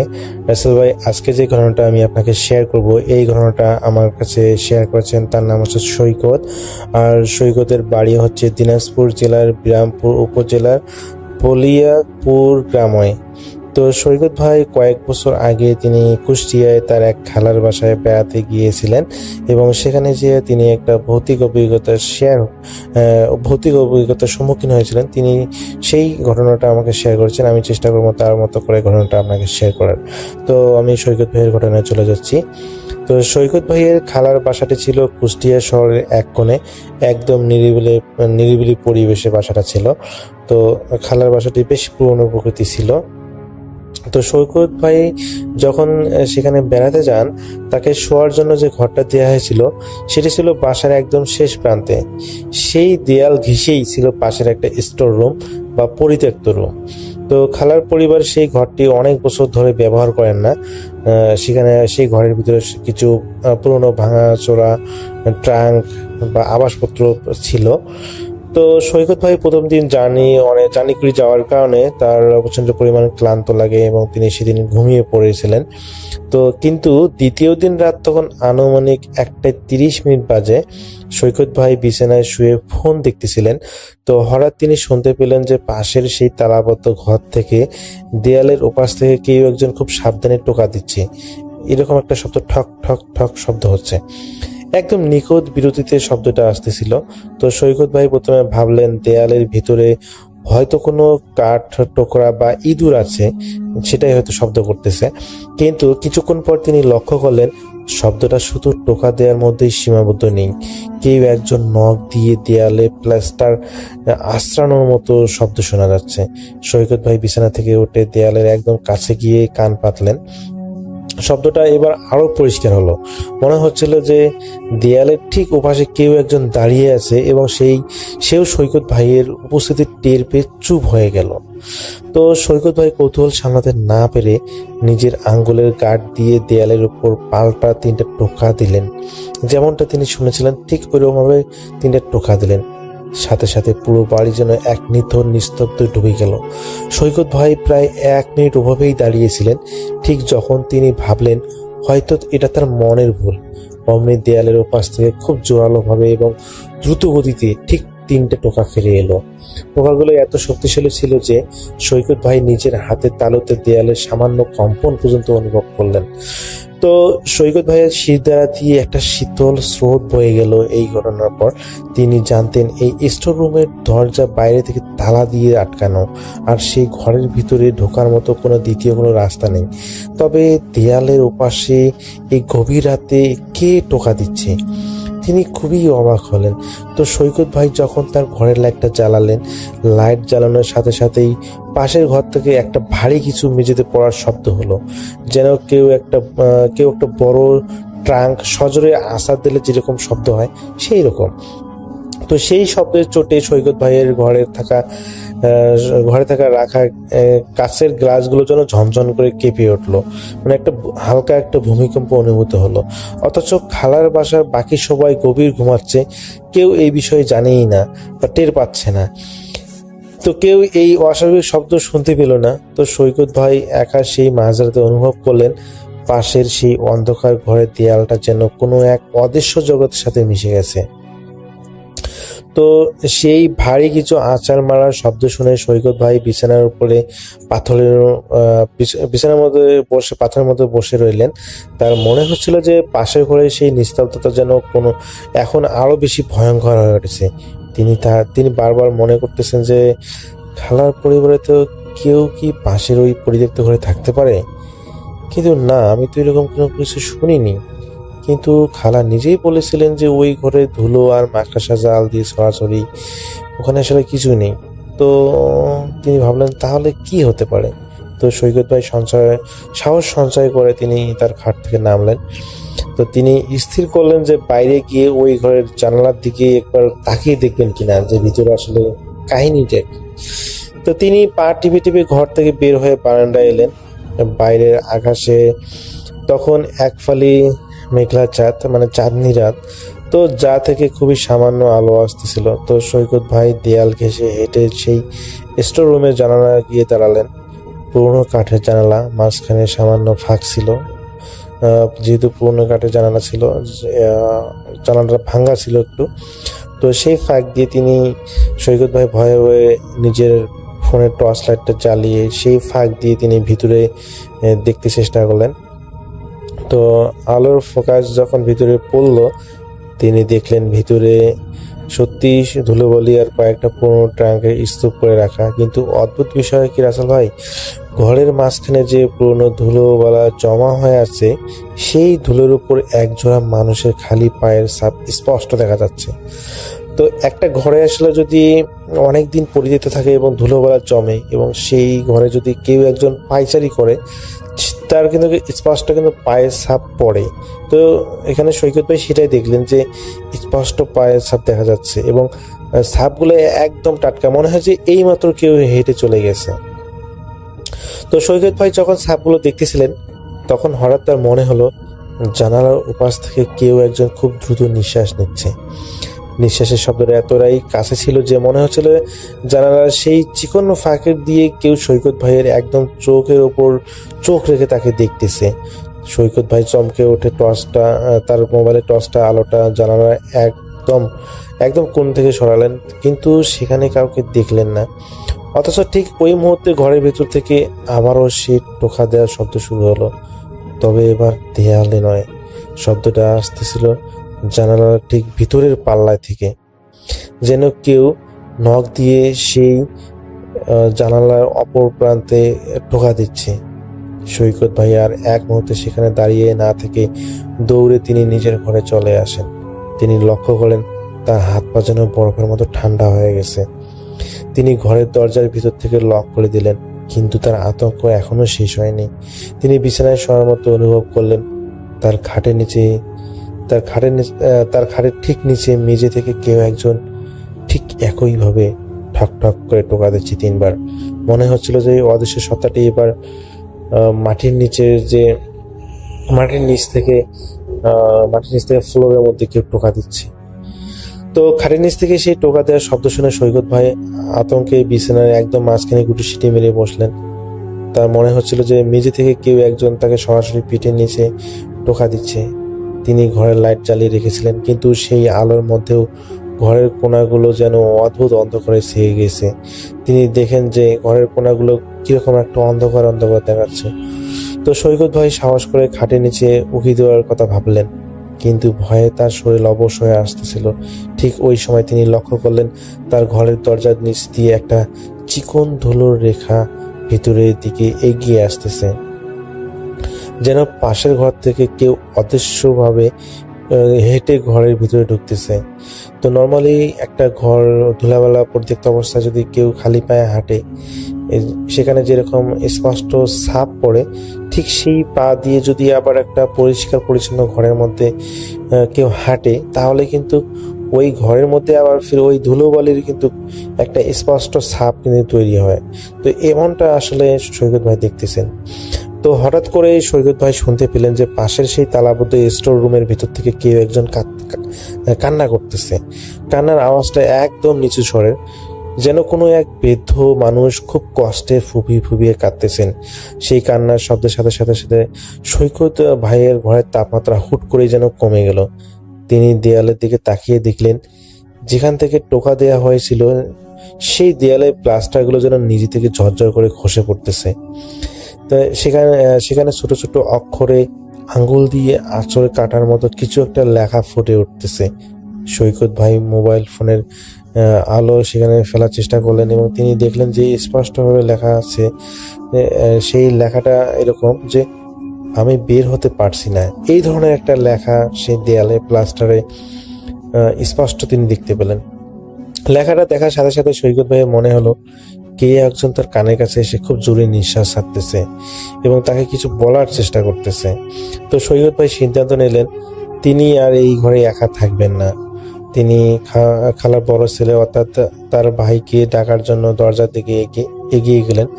কিন্তু যখনই তিনি দরজা হাতল ঘোরাতে গেলেন, দেখলেন যে দরজাটা বাইরে থেকে শক্ত করে কেউ ধরে রেখেছে। মানে তিনি কোনোভাবে দরজাটা খুলতে পারতেছেন না। তো যেহেতু সৈকত ভাই স্পষ্ট মনে আছে যে তিনি তো দরজাটা লক করেই ঘুমিয়েছিলেন, আর বাইরে থেকে তো আসলে তাকে কেউ লক করে যাওয়ার কথা না। তো সৈকত ভাই পাগলের মতো দরজাটা ধাক্কা দিতে লাগলেন এবং চিৎকার করে খালার নাম ধরে ডাকতে শুরু করলেন, কিন্তু আশ্চর্যের বিষয় হলো তার নিজের কণ্ঠস্বর যেন নিজের কানেই পৌঁছাচ্ছে না। তিনি এত চিৎকার করতেছেন, মনে হয় তিনি দেখতেছে তার গলা দিয়ে কোনো সাউন্ডই আসতেছে না। তো হঠাৎ সৈকত ভাই লক্ষ্য করলেন তার বিছানার চাদরে নিজে থেকেই কুঁচকে যাচ্ছে, যেন কেউ সেখানে অদৃশ্যভাবে বসে আছে। তিনি দেখলেন পাশে সেই তালাবদ্ধ ঘরের দেয়াল থেকে একটা অস্পষ্ট ছায়া দেয়াল চুইয়ে তার ঘরে ঢুকে পড়েছে। ছায়াটা ধীরে ধীরে একটা মানুষের আকৃতি নিল। সেটি কোনো দানব নয়, বরং দেখতে একজন অতি সাধারণ মানুষের মতোই, যার পরনে ছিল অনেক পুরনো একটা চেক শার্ট। তো লোকটার মুখটা ছায়া ঢাকায় থাকলেও সৈকত ভাই স্পষ্ট করে দেখলেন যে তার ডান হাতের একটা সোনার আংটি চিকচিক করছে। লোকটি ধীরে ধীরে সৈকত ভাইয়ের দিকে এগিয়ে আসতে লাগলো। সৈকত ভাই এটা দেখে তো প্রচন্ড পরিমাণ ভয় পেয়ে গেলেন এবং তিনি এই অবয়বটা দেখে এই এত পরিমাণ ভয় পেলেন যে তিনি তার জ্ঞান ধরে রাখতে পারলেন না। তিনি সেখানে সেন্সলেস হয়ে পড়ে যান। তো পরের দিন যখন সৈকত ভাইয়ের খালা তার রুমে এসে খাওয়ার জন্য ডাকে, সকালে নাস্তা করার জন্য ডাকে, তো কোনোভাবেই সৈকত ভাই সারাতে ছিলেন না। তো তিনি তার খালা ভাবেন যে হয়তো জার্নি করে এসেছে, তো হয়তো সে ঘুমাচ্ছে। তো তিনি চিন্তা করলেন হয়তো পরে খাবে। তো যখন সকাল 11টা বেজে যাচ্ছে, 11:30 বেজে যাচ্ছে, 12টা বেজে যাচ্ছে, তখন পর্যন্ত সৈকত ভাই ঘুম থেকে উঠতেছেন না। তো খালা তো বিরক্ত হলেন যে কি ব্যাপার, ছেলেটা আসলো অথচ খাওয়া দাওয়া না করে ঘুমিয়ে আছে। তো অনেক দরজার মধ্যে ডাকাডাকি করতেছেন, টোকা দিচ্ছেন, কিন্তু কোনোভাবেই সৈকত ভাই যেন জাগনাই পাচ্ছেন না। তো এক পর্যায়ে খালার খুবই সন্দেহ হয় যে কি ব্যাপারে, এত ডাকাডাকির পড়ার পরও সৈকত উঠতেছে না, অবশ্যই কোনো সমস্যা হয়েছে। তো পরে খালা তার বড় ছেলেকে ডাক দেন এবং বলেন যে দেখতে বাবা কি হয়েছে। তো যখন তার বড় ছেলেও অনেক ডাকাডাকি করলো, কোনোভাবেই তিনি দরজা খুললেন না। পরে এক পর্যায়ে খালার বড় ছেলে দরজা ধাক্কিয়ে আর কি লক ভেঙে তারা ভিতরে প্রবেশ করে। তো ভিতরে প্রবেশ করে দেখেন যে সৈকত ভাই মাটিতে অজ্ঞান হয়ে পড়ে আছেন। তো পরবর্তীতে তারা ভয় পেয়ে যান এবং তাকে নিকটস্থ একটা ক্লিনিকে নিয়ে যাওয়া হয়। নিয়ে যাওয়ার পর তাকে প্রাথমিক চিকিৎসা হয় এবং প্রাথমিক চিকিৎসা দেওয়ার পর তখন সৈকত ভাইয়ের জ্ঞান ফিরে এবং জ্ঞান ফেরার পর জিজ্ঞেস করা যে আসলে কি হয়েছে, তুমি এইভাবে অজ্ঞান হয়ে পড়েছিল কেন? পরে সৈকত ভাই সমস্ত ঘটনা শেয়ার করেন এবং খালারাও বেশ অবাক হয়ে যান যে এই ধরনের ঘটনা তো আগে আমাদের এখানে ঘটেনি, তাহলে তোমার সাথে এই ধরনের ঘটনা কেন ঘটবে? তো এরপর আসলে সৈকত ভাই সেখানে থাকেননি, তিনি ডিরেক্ট ক্লিনিকে সুস্থ হওয়ার পর তিনি সৈকত ভাইয়ের খালার বাসায় এসে তিনি তার ব্যাগপত্র সমস্ত কিছু নিয়ে তিনি বাসায় চলে আসেন, দিনাজপুরে তিনি চলে আসেন। তো এরপর আসলে তিনি ওই খালার বাসায় যদিও এরপরেও গিয়েছিলেন অনেকদিন পর, কিন্তু তিনি আর আসলে কখনো তার ওই এককভাবে ওই রুমটাতে তিনি আর থাকেননি। তিনি আসলে গেলে তার দেখা যায় তার খালাতো ভাইদের সাথে থাকতেন। তো রাসেল ভাই, এটাই ছিল সৈকত ভাইয়ের ঘটনা।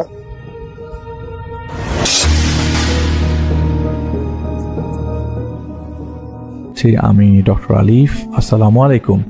আশা করছি আপনারা সবাই ভালো আছেন, সুস্থ আছেন। চলে যাচ্ছি ঘটনায়, একটুও সময় নষ্ট করব না। আমি মোহাম্মদ শফিউল হাসান বলছি নাটোর থেকে।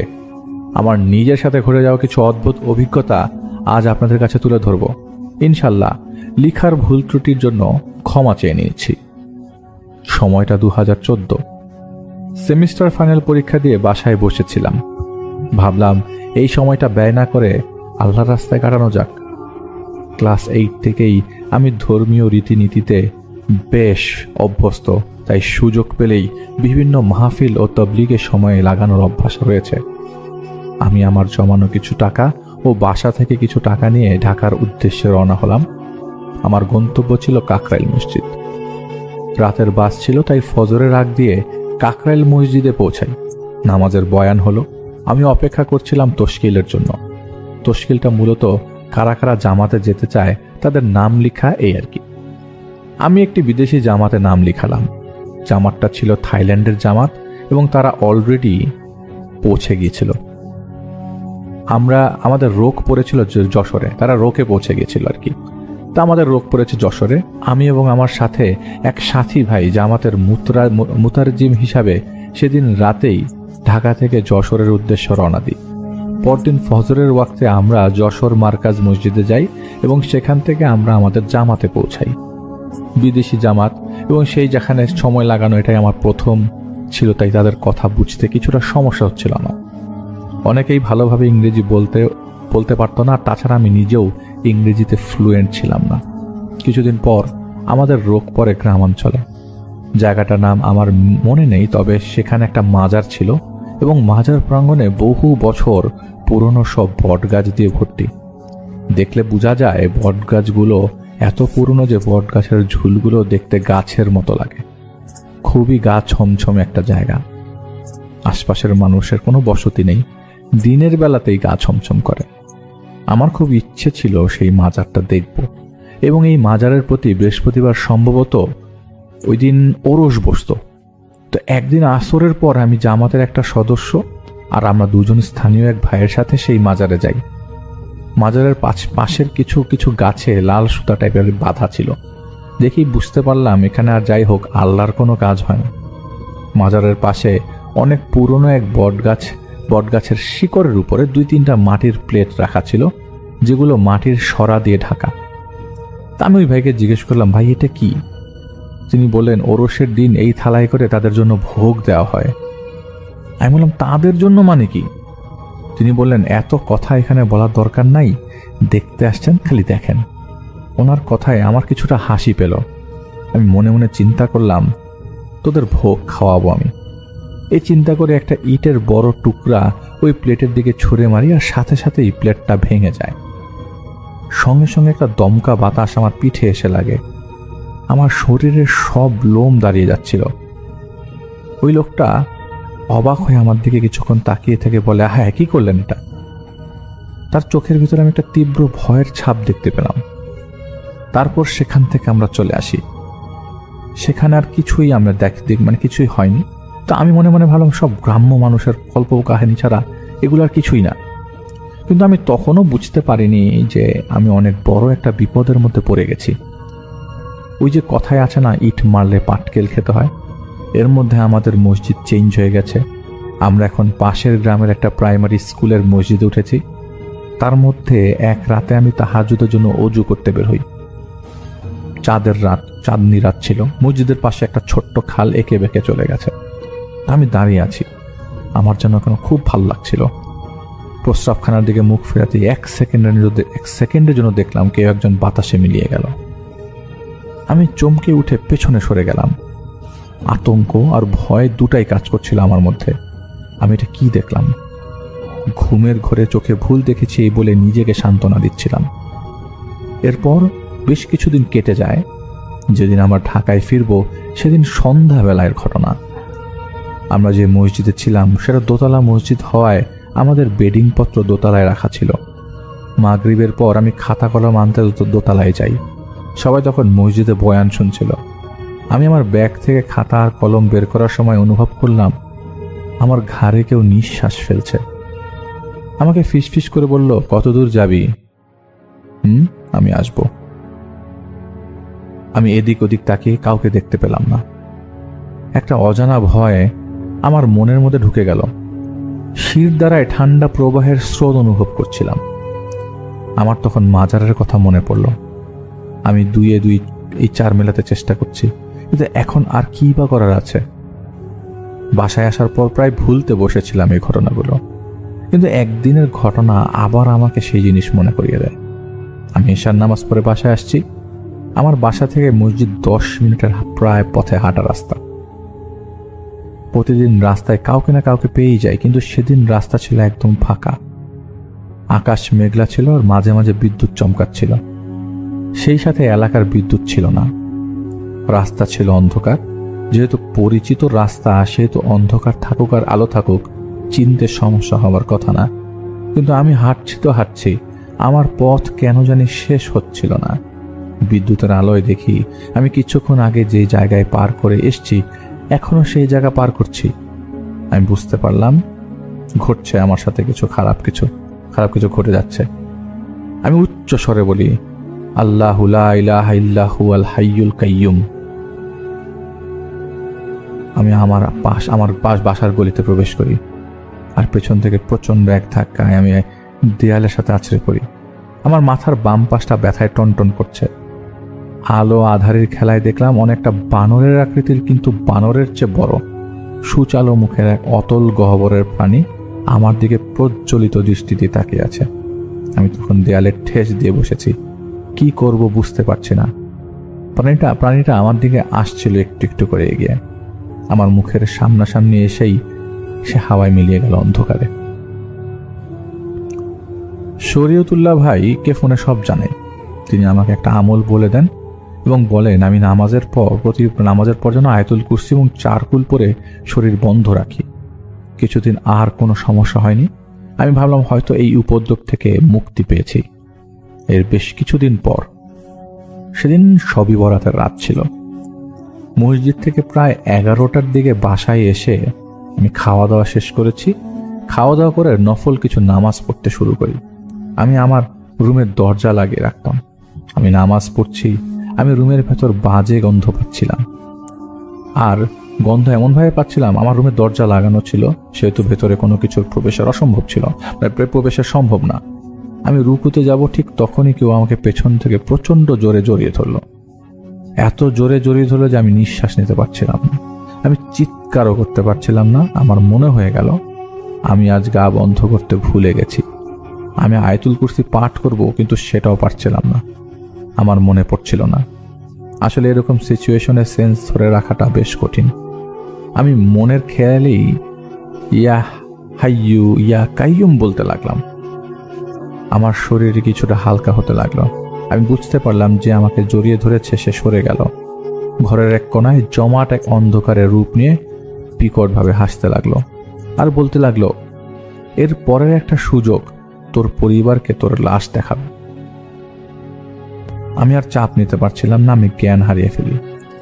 আমার জ্ঞান ফেরে সকালে আমার মায়ের দরজা ধাক্কা ধাক্কিতে আমি মাকে জড়িয়ে ধরে কেঁদে ফেলি এবং আমার সাথে যা ঘটছিল আমি সব বলি। আম্মু আমাকে বলে, তুমি শরীয়তুল্লাহর সাথে বড় কোনো হুজুরের কাছে যাও। সেদিন বিকালে আমি শরীয়তুল্লাহ ভাইয়ের সাথে ঝিনাপাড়া পীর সাহেবের সাথে দেখা করি। তিনি আমাকে এশার নামাজের পর আসতে বললেন। আমি এশার নামাজ শেষ করে হুজুরের সাথে দেখা করলে তিনি আমাকে সব কিছু বলেন এবং প্রথম থেকেই সব হুজুরকে বলি এবং আমাকে বলতে বলেন। হুজুর আমাকে কথা শুনে আমাকে এক বোতল পানি দেন, যেটা তদবির করা ছিল, এবং বলেন প্রতিদিন রাতে ঘুমানোর আগে যেন 1 ঢোক করে পানি পান করি। হুজুরের দেয়া পানি পান করে কিছুদিন ভালো ছিলাম, কিন্তু একদিন রাতে আমার সব যা ঘটছিল তা সব ব্যাখ্যাকে হার মানিয়ে দিয়েছে। আমি রাতে ফ্রেশ হয়ে হুজুরের দেয়া পানি পান করে বিছানায় যাই। মোবাইল ফোন টিপতে টিপতে একসময় ঘুমিয়ে যায়। মাঝ রাতে আমার ঘুম ভাঙে তীব্র এক বাতাসে। আমি দেখি আমার ঠিক উপরে বিভৎস আর পচা একটা লাশ শূন্যে ভাসছিল, যেটার তীব্র গন্ধ আমি টের পাচ্ছি, পরিষ্কার টের পাচ্ছিলাম। আমার নড়াচড়ার কোনো ক্ষমতা ছিল না। অনেক কষ্টে আল্লাহ বলে এক চিৎকার দিই এবং লাশটি বিকৃত একটা হাসি দিয়ে আমার রুমের দরজার কাছে গিয়ে বাতাসে মিলিয়ে যায়। আর সাথে সাথে প্রচণ্ড শব্দে আমার রুমের দরজা খুলে যায়। দরজা খোলার শব্দে পাশের রুম থেকে আমার আম্মা চলে আসে দেখার জন্য আমি ঠিক আছি কিনা। সেদিন আমি আর একা ঘুমাতে পারিনি।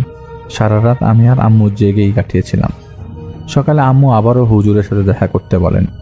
আমি শরীয়তুল্লাহ ভাইকে নিয়ে আবারও হুজুরের কাছে যাই। আমরা হুজুরের ঘরে বসে আছি। হুজুর ঘরে প্রবেশ করলেন, করে আমার কপালে কিছুক্ষণ হাত রেখে বললেন, কাফেরটাকে নিয়ে আসার ব্যবস্থা করতে হবে।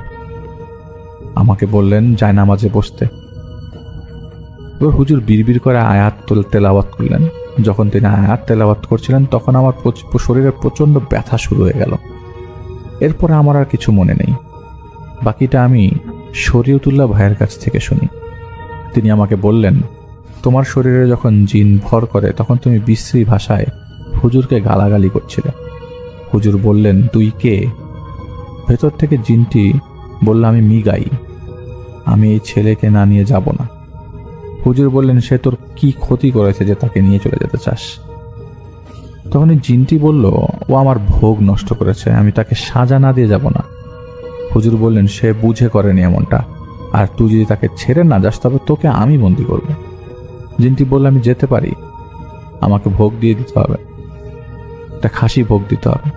হুজুর বললেন, তোকে দেয়া হবে, তবে তুই আর এর কোনো ক্ষতি করতে পারবি না। জিনটি রাজি হলো। খাসিটা তাকে কিভাবে ভোগ দিতে হবে জিজ্ঞেস করে জিনটি বলল, তাদের বাড়ির আঙ্গিনায় রাত 11:10 খাসিটা যেন বেঁধে রাখা হয়, আর ওই কাজটি ওই ছেলেকে করতে হবে। খাসিটি বাঁধার পর সেখানে কোনো মানুষ থাকা যাবে না। হুজুর তখন জিনের সব কথা মেনে নেয় এবং অচেতন হয়ে জায়নামাজে লুটিয়ে পড়ি। আমি এতক্ষণ সব শুনে থ হয়ে যাই আর চিন্তা করতে থাকি কি থেকে কি হয়ে গেল। আমি তখন ভাইকে প্রশ্ন করলাম, আচ্ছা হুজুর, যদি জিনকে বন্দি করতে পারতেন তবে কেন তাকে ছেড়ে দিলেন? উত্তরে শরীর তোলা ভাই বললেন, হুজুর যদি এই জিনকে বন্দি করতেন তবে এর পরিবার তোমাকে শেষ করে দিত। পরদিন আমার আব্বু একটা বড় খাসি কিনে আনেন এবং জিনের কথা মতো রাত 11:10 আমি নিজে খাসিটি আমার বাড়ির আঙিনায় বেঁধে আসি। কিছুক্ষণ খাসিটির আওয়াজ শুনলেও তারপর আর কোনো আওয়াজ আমি শুনতে পেলাম না। আমার প্রচণ্ড কান্না পেল। আমার একটা ভুলের জন্য আজ একটা নিরীহ প্রাণীর কোনো কাফের জিনের হাতে প্রাণ গেল। সকালে আমি ঘুম থেকে উঠেই বাড়ির পাশের ফাঁকা জায়গাটিতে যাই যেখানে গতকাল রাতে খাসিটি বেঁধেছিলাম। দেখি সেই জায়গায় কিছু রক্ত পড়ে আছে এবং যে গাছে খাসিটি বেঁধেছিলাম সেই গাছে খাসির গলার দড়ি বাঁধাই আছে। এরপরে আমার সাথে আর জিনের কোনো ঘটনা সাক্ষাৎ হয়নি। আমার ঘটনা এটাই। ভালো লাগলে শেয়ার করার অনুরোধ রইল। 2016 সালে আমার আম্মা ইন্তেকাল করেন। আমার আম্মার রুহের মাগফিরাতের জন্য দোয়া করবেন।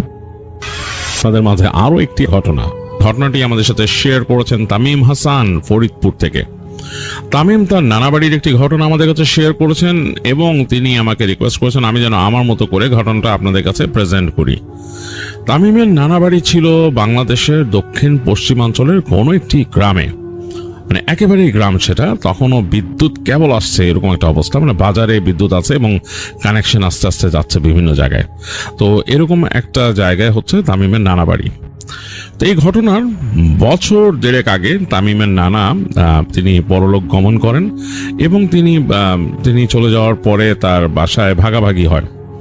তো তাদের জমি জমা ভাগ বাটোয়ারার ফলে তামিমের মামারা বিভিন্ন জায়গায় বিভিন্ন জমি পান, সেগুলো চাষের জমি এবং আরো কিছু জমি জমা ছিল সেগুলো ভাগাভাগি হয়।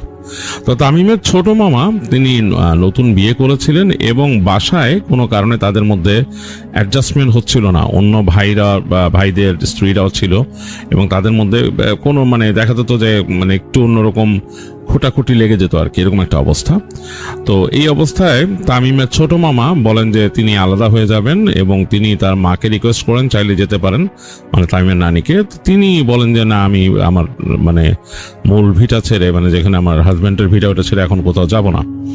তো যাই হোক, তামিমের ছোট মামা একটু রাগ করেই অভিমান করেই তিনি বাসা থেকে বের হন এবং তিনি তাদের বাসা রেডি করেন, তার নিজের জন্য একটা আলাদা বাসা বানান। সেই বাসাটা খুব বেশি স্টেবল করে তিনি তৈরি করতে পারেন নাই, কারণ তিনি তেমন একটা ইনকাম করতেন না। তার একটা দোকান ছিল বাজারে, এটা তিনি পেয়েছেন বাবার কাছ থেকে। তো সেই অর্থবিত্ত যতটুকু তিনি যা পেতেন সেটা দিয়ে তিনি মোটামুটি একটা ঘর তৈরি করেন। সেই ঘরটা হচ্ছে তার বাবার দেয়া একটা অংশে, জমির অংশে, এবং সেই জমিটা হচ্ছে তার নিজস্ব চাষযোগ্য একটা জমি ছিল তার পাশেই। এবং সেই ঘরটার ওই জায়গাটা যেখানে ঘর তৈরি হয় আপনারা জানেন গ্রামে সেই জায়গাগুলো একটু উঁচু হয় এবং সেখান থেকে নেমে গেলে দেখা যায় চাষের জমি থাকে। তো তামিমের ছোট মামার জায়গাটাও এরকম ছিল, মূল ভিটার থেকে নেমে গিয়ে চাষের জমি, একদিক দিয়ে বেরিয়ে যাওয়া যায় চাষের জমি, ওখানে আইল ধরে হাঁটা যায় এবং দেখা যাচ্ছে যে ওখানে চাষবাস হয়। তামিমের মামাই এগুলো তত্ত্বাবধান করতেন, তার ছোট মামা। এবং বেশ বড়, অনেক দূর পর্যন্ত বিস্তৃত এই জমি, এবং তারপরে দূরে যে অন্য মানুষের জমি শুরু হয়েছে এরকম, এবং অনেক মানুষের জমি শেষ হয়ে এই চাষের জমি যেখানে শেষ হয়েছে ওই জায়গাটা অনেক দূরে, দেখাই যায় না, এখান থেকে অনেক দূর হেঁটে যেতে হয়। তো তার দিনের বেলার পরে তামিমের ছোট মামার এই ঘরটা বেশ আইসোলেটেড থাকে, একেবারে মানুষবিহীন প্রায়। তামিমের নতুন মামি আর মামা দুইজনই, আর এখানে কিন্তু তার মা আসেননি এ বাসায়, তো সুতরাং আর কেউই আসেননি, অন্য ভাইয়ের স্ত্রীরাও আসেন নাই, এবং তার আরেক ভাইও আলাদা জায়গায় একটা বাসা করছেন। তো তামিমের বড় মামা থাকতো তার নানির সাথে, তার নানিকে নিয়ে ওইখানে মূল ভিটাতে। তো যাই হোক, তামিমের ছোট মামা চলে আসেন এই বাড়িতে মুভ করে, এবং এখানে কিন্তু তখনও বিদ্যুতের ব্যবস্থা নাই, ওই হারিকেন এবং কুপি এগুলো জ্বালায় তিনি থাকেন। তো তার স্ত্রীকে তিনি বলেন যে তোমার কাছে কি খারাপ লাগতেছে এখানে থাকতে, চলে আসছো বাসার থেকে এত দূর। তো তার স্ত্রী বলে যে না, ওই ঝগড়াঝাটি রোজ হওয়ার থেকে ভালো আমার আপনি নিয়ে যাবেন, আমি যে আপনার মার সাথে দেখা করব, দু একদিন সেবা করব, আবার চলে আসবো আমার বাসায়, আর মারে নিয়ে আসার চেষ্টা করবো আমাদের বাসায় যদি উনি আসেন।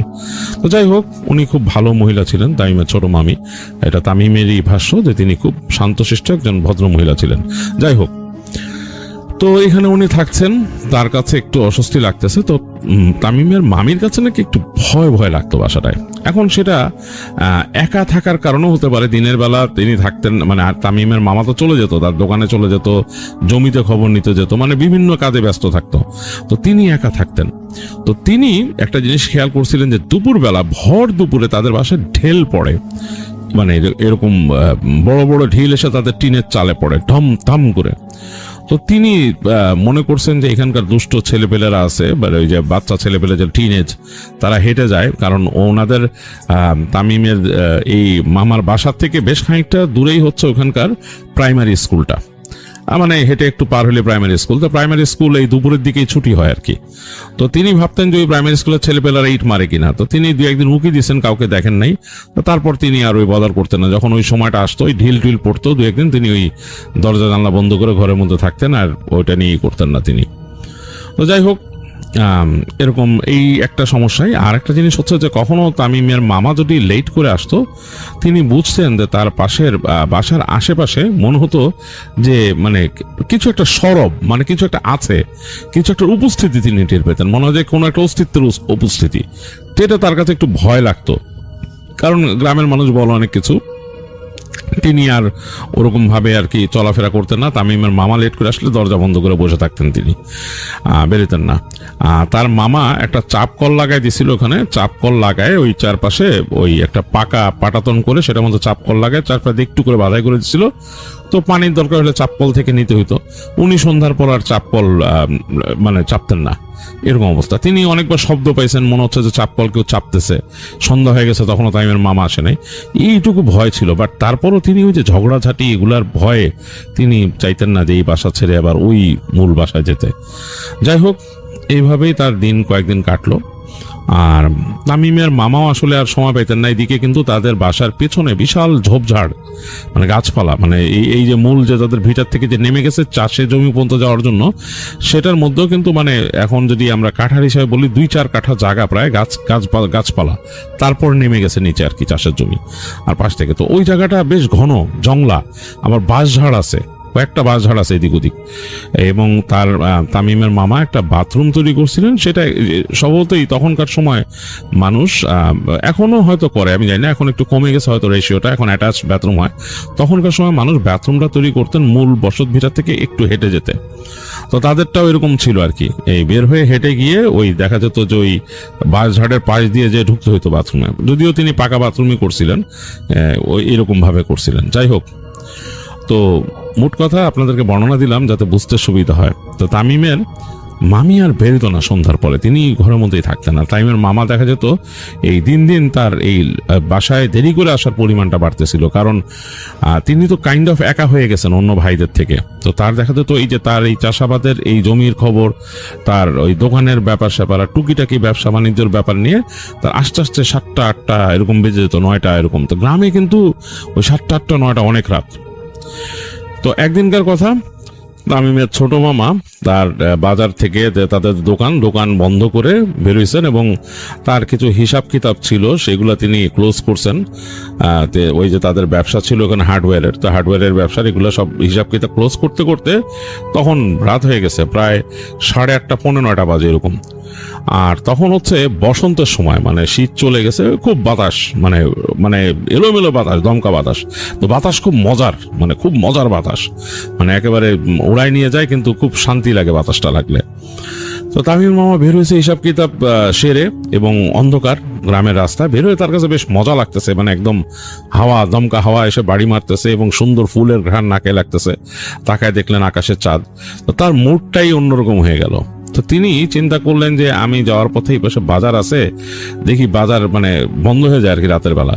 আর ওই দিন ছিল হাটবার, মানে হাট বসতো আর কি।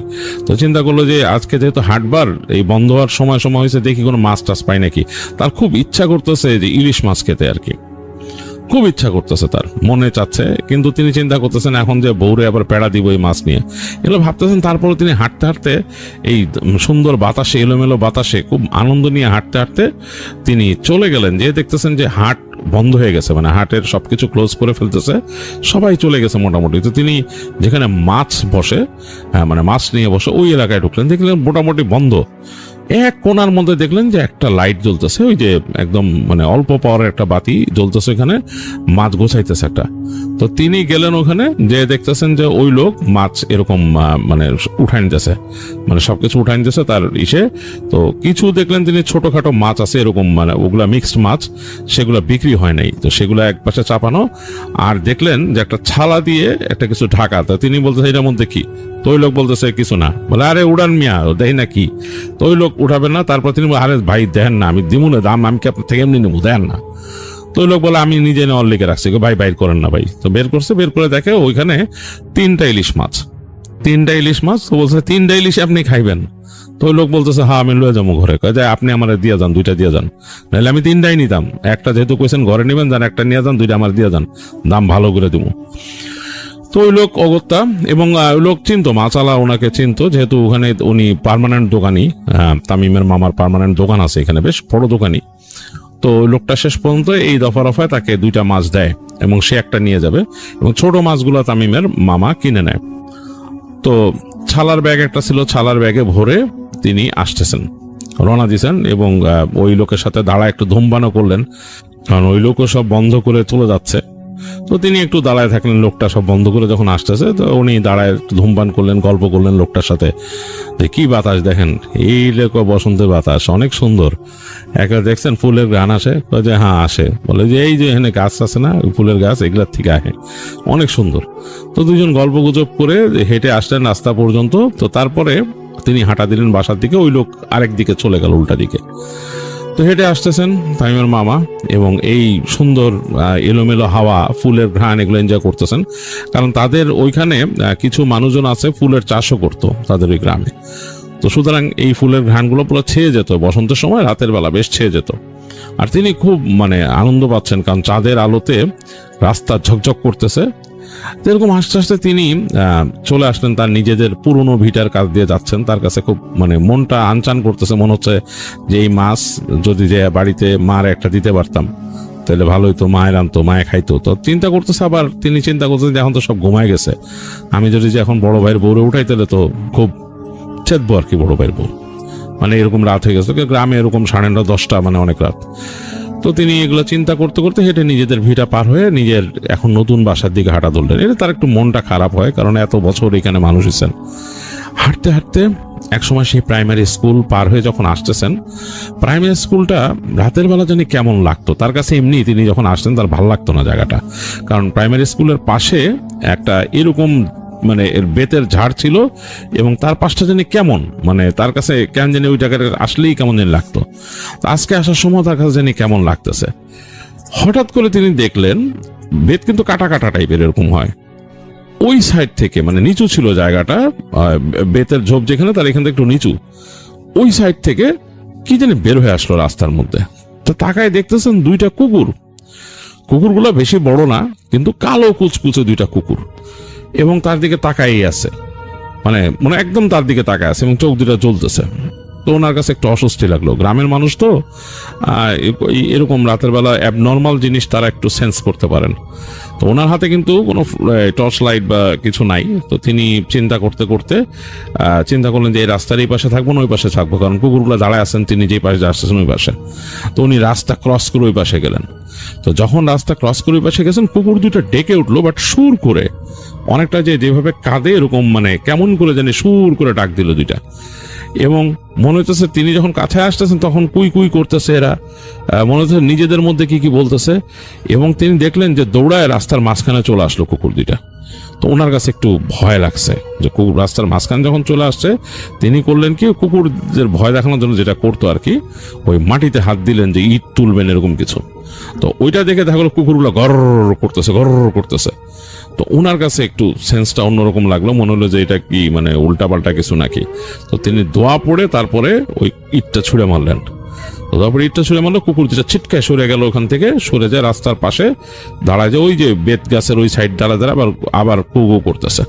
তো তিনি হাঁটা দিলেন, ওটা ক্রস করে ফেলছেন তিনি কুকুরদেরকে, এবং মনে মনে দোয়া পড়তে পড়তে পড়তে তিনি বাসার কাছে চলে আসলেন। তো এসে দেখতেছেন যে বাসা তো একেবারে মানে অন্ধকার হয়ে রয়েছে।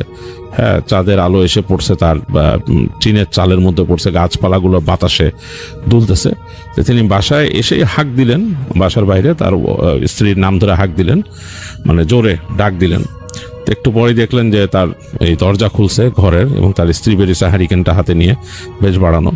তো তিনি বললেন যে শোনো, এই কারেন্ট আলাদার সাথে কথা বলছি, খুব শীঘ্রই আমার বাসায় কারেন্ট আসবে, তোমার আর টেনশন নাই, এই হারিকেন জ্বালায় আর থাকতে হইব না, অসুবিধা নাই। তো তার স্ত্রী বলতেছে যে হাতে করে কি আনছেন? বলে মাছ। এই রাত্রেবেলা আপনি মাছ আনছেন? এরকম, আরে চিন্তা করো না, আমি কেটে দিব না মাছ। তার স্ত্রী বলতেছে যে হ্যাঁ আপনি কাটবেন, আর খেয়ে দেয় কাজ নেই। আরে দাও না, আমার বডি দাও, আমি কেটে দিই। না না না, কি বলেন আপনি? এই সেই খামাখা যন্ত্রণা করেন, আবার কইতেছেন যে আপনি কেটে দিবেন, এটা কোনো কথা? এখন রাত কয়টা বাজে, আপনি মাছ নিয়ে এসেছেন? তো তখন তিনি বলতেছেন, মানে তাইমের মা বলতেছেন যে আরে দাও, আমি কেটে দিই। তো তার স্ত্রী জোর করে তার থেকে ব্যাগ নিয়ে নিলেন, তাকে তো এমনি কাটতে দিবে না। আর তিনিও আসলেও অফার করছেন, তিনি চাইছিলেন যে তিনি কেটে দিবেন, তার খুব ইচ্ছা করতেছে এই মানে ফ্রেশ ইলিশ মাছ কেটে রাখলে যেই সিনটা দেখা যায় তার খুব ভালো লাগতেছে। তো তারপরও তিনি কি করলেন, তার স্ত্রীকে একটু সহযোগিতা করার জন্য বডিটা নিয়ে আসলেন, ওই ছাই ছিল, মালসা ছিল, ইত্যাদি ইত্যাদি। তার স্ত্রী বলছে ছাই লাগে না, ইলিশ মাছ কাটতে ছাই লাগেনি, এটি আনছেন কেন? আর আমি দিলাম, আমি তার এত জানি না। তো এগুলো দিয়ে তিনি বললেন আচ্ছা ঠিক আছে, তুমি যদি কাটো সব তৈরি করো, আমি যে করে আসি, গোসল করে আসি।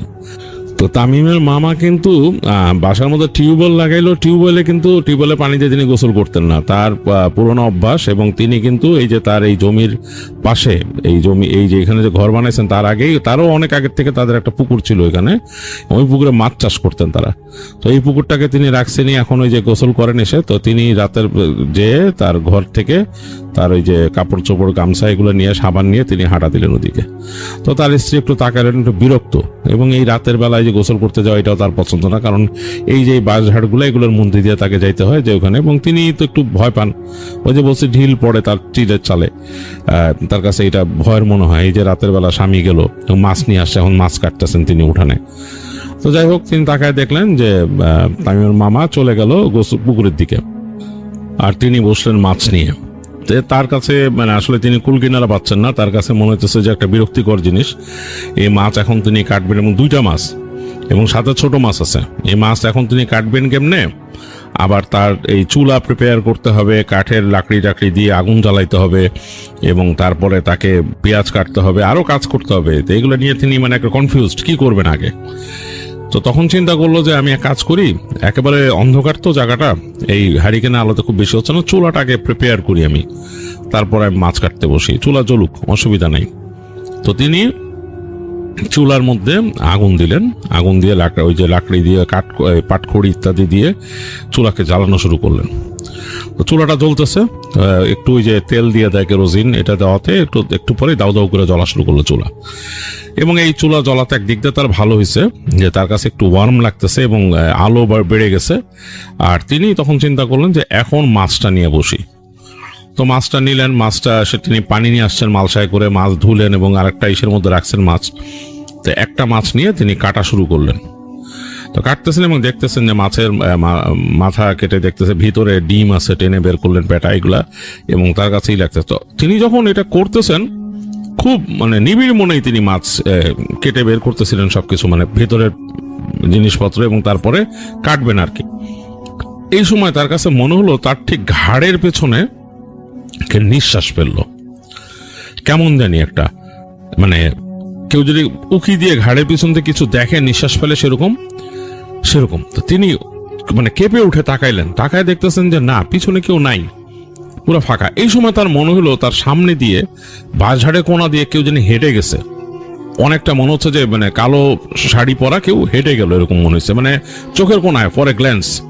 তো তিনি একটু কেঁপে উঠছেন, এবং তিনি চিন্তা করছেন তার হাজবেন্ড কোথায়। তো তিনি হাজবেন্ডের নাম ধরে ডাক দিলেন 2 বার, দেখলেন যে না, কোনো সারা শব্দ নাই হাজবেন্ডের। তো বুঝলেন যে হাজবেন্ড এখনো পুকুরে। তো তিনি একবার চিন্তা করলেন যে তিনি করবেন নাকি, মানে চলে যাবেন নাকি মাছটা সেগুলো নিয়ে, কিন্তু যে অবস্থা এখন মানে ময়লা টলা বের করে ফেলছেন এসে, তো চিন্তা করলেন না যাই যাক, তিনি কাটা শুরু করলেন। তো তিনি কেটে কেটে একটা মাছ মোটামুটি কেটে ফেলছেন, তিনি ওই ডিম হয়েছিল মাছের পেটে, ওগুলা বের করে রেখে তিনি কাটছেন এবং তিনি হাত ধুচ্ছেন মালসার পানিতে হাত ধুচ্ছেন। এই সময় তিনি পিছনে ক্ষণে একটা কণ্ঠ শুনলেন এক মহিলার। তিনি ফট করে পিছন ফিরে তাকালেন, কণ্ঠতে তিনি দেখতেছেন যে একটা মহিলা বসা, তার পিছনে বসে আছে একদম, মানে যেভাবে বসে থাকে মানুষ ওরকম, মাথার মধ্যে ঘোমটা দিয়ে মাথা ঢাকা, মানে ঘোমটাটা দিয়ে মাথাটা ঢাকা, দেখা যাচ্ছে না ভিতরে খুব একটা, বেশ বয়স্ক বোঝা যাচ্ছে, হাতের রিঙ্কল দেখেই চুলার আলোতে যা দেখা যাচ্ছে। তাকে বলতেছে যে, ও বউ, তোমার রান্না কুড়ায় সব সাহায্য করে দিমুনি আমি, আমার 3 টুকরা মাছ দিও, আমার পোলারা খাইতে চাইছে। তো তিনি একটু থতমত খেয়ে গেছেন, এটা কে? তিনি বলে, আপনি কে, কই থেকে আইছেন? আমি ওখানে থাকি, ওইদিকে আমার ঘর। তো তিনি ওইদিকে দেখতেছেন, ওইদিকে ওই যে দেখো ওইখানে যে বেত গাছ আছে না এনে। তো এখন তামিমের মামি কিন্তু এত বুঝতেছে না বেত গাছের ওইখানে, তিনি তো ওখানে যান নাই কখনো। তিনি বলছে, ওইখানে ঘর মানে আপনি থাকেন? হ্যাঁ আমি থাকি, আমার পোলা 2টারে লইয়া, আমার পোলা 2টা মাছ দেখে খাইতে চাইছে। তো তখন উনি বলতেছেন তামিমের মামি, আপনার পোলারা মাছ দেখছে কেমনে? আপনার পোলারা কেমনে জানলো যে মাছ আনছে? তোমার জামা আইসে না নিয়া, আমার পোলারা দেখছে। তো তখন একটু মানে অস্বস্তিতে বললেন তামিমের মামি, কি বলবেন বুঝতে পারতেছে না। মহিলা ঘুমটাও পুরো সরায় না। এখন তিনি চিন্তা করলেন যে মানে হইতে পারে যে হয়তো বয়স্ক মহিলা, চেহারা দেখে না, আছে গ্রামে অনেকে এরকম, তারা একটু করে আর কি, পর্দা করে চলে। তো তিনি বললেন যে কি করবেন আপনি? কি লাগে কও, কাইটটা দিমু, মাছ কাইটটা দিই বাকিটা। তো তামিমের মামি ভাবলো যে আচ্ছা থাক, এখন তার রাত্রেবেলা একটা হেল্প পাইছে, একটু রিলিফ হইতে পারে হয়তো এখানে কোনো দরিদ্র মহিলা থাকে বাসার কাছে বয়স্ক, হয়তো দেখছে যে তার হাজবেন্ড যখন মাছ নিয়ে আসছে ব্যাগে করে আসছে, হয়তো দেখে হয়তো তার ছেলেরা বলছে মাছ খামো, মহিলা আসছে, তার একটু সাহায্য করে দিয়ে যদি পায় কিছু, এই চিন্তা করে তিনি বলে আচ্ছা মাছ কাটেন, আমি আইতেছি, আমি পেঁয়াজ নিয়ে আইতেছি, তেল নিয়ে আইতেছি বলে তিনি ওই মাছটা এবং ওই ছোট মাছগুলা দিয়ে তিনি ওই তেল পেঁয়াজ এগুলো নিয়ে আসতে ঘরে যান। আর চিন্তা করতেছে যে তার হাজবেন্ড আসে না কেন। যাওয়ার আগে তিনি শুধু ওই চাপ কলের কাছে যে 2টা চাপ দিলেন, চাপ দিয়ে পানি দিয়ে হাত ধুলেন। তো দিয়ে দেখতেছে যে ওই মহিলা মাছটা নাড়তেছে ছাড়তেছে, মানে কাটে না তখনও। একটু তিনি চিন্তা করলেন যে এই মহিলাকে আবার নিয়ে চলে যায় নাকি মাছ। তো চিন্তা করলেন যে গ্রামের মধ্যে তো এরকম হয় না, গ্রামের মানুষ অন্ত এরকম করে না, কাটবে নিশ্চয়ই, এমনি দেখতেছে হয়তো মাছ দেখে নাই, বড় মাছ। তো একটু অস্বস্তি লাগলো তার কাছে। তো হাতটা একটু তিনি কলের পানি দিয়ে ধুয়ে তিনি তাড়াতাড়ি চলে গেলেন ঘরে, সেখান থেকে পেঁয়াজ তেল এগুলো নিয়ে এসে দেখেন যে মাছটা কেটে ফেলছে মহিলা, বড় মাছটা কাটা এবং ওইটার থেকে কোনো ডিম, তারপরে যে ভিতরের পেটা এগুলো কিছু নাই। তো তিনি বলতেছেন যে কি হলো কাকি, এটার ডিম পেটা কিছু হয় নাই? তিনি বলছে কি না কিছু হয় নাই, তো শুধুই মাছ। একটু অস্বস্তি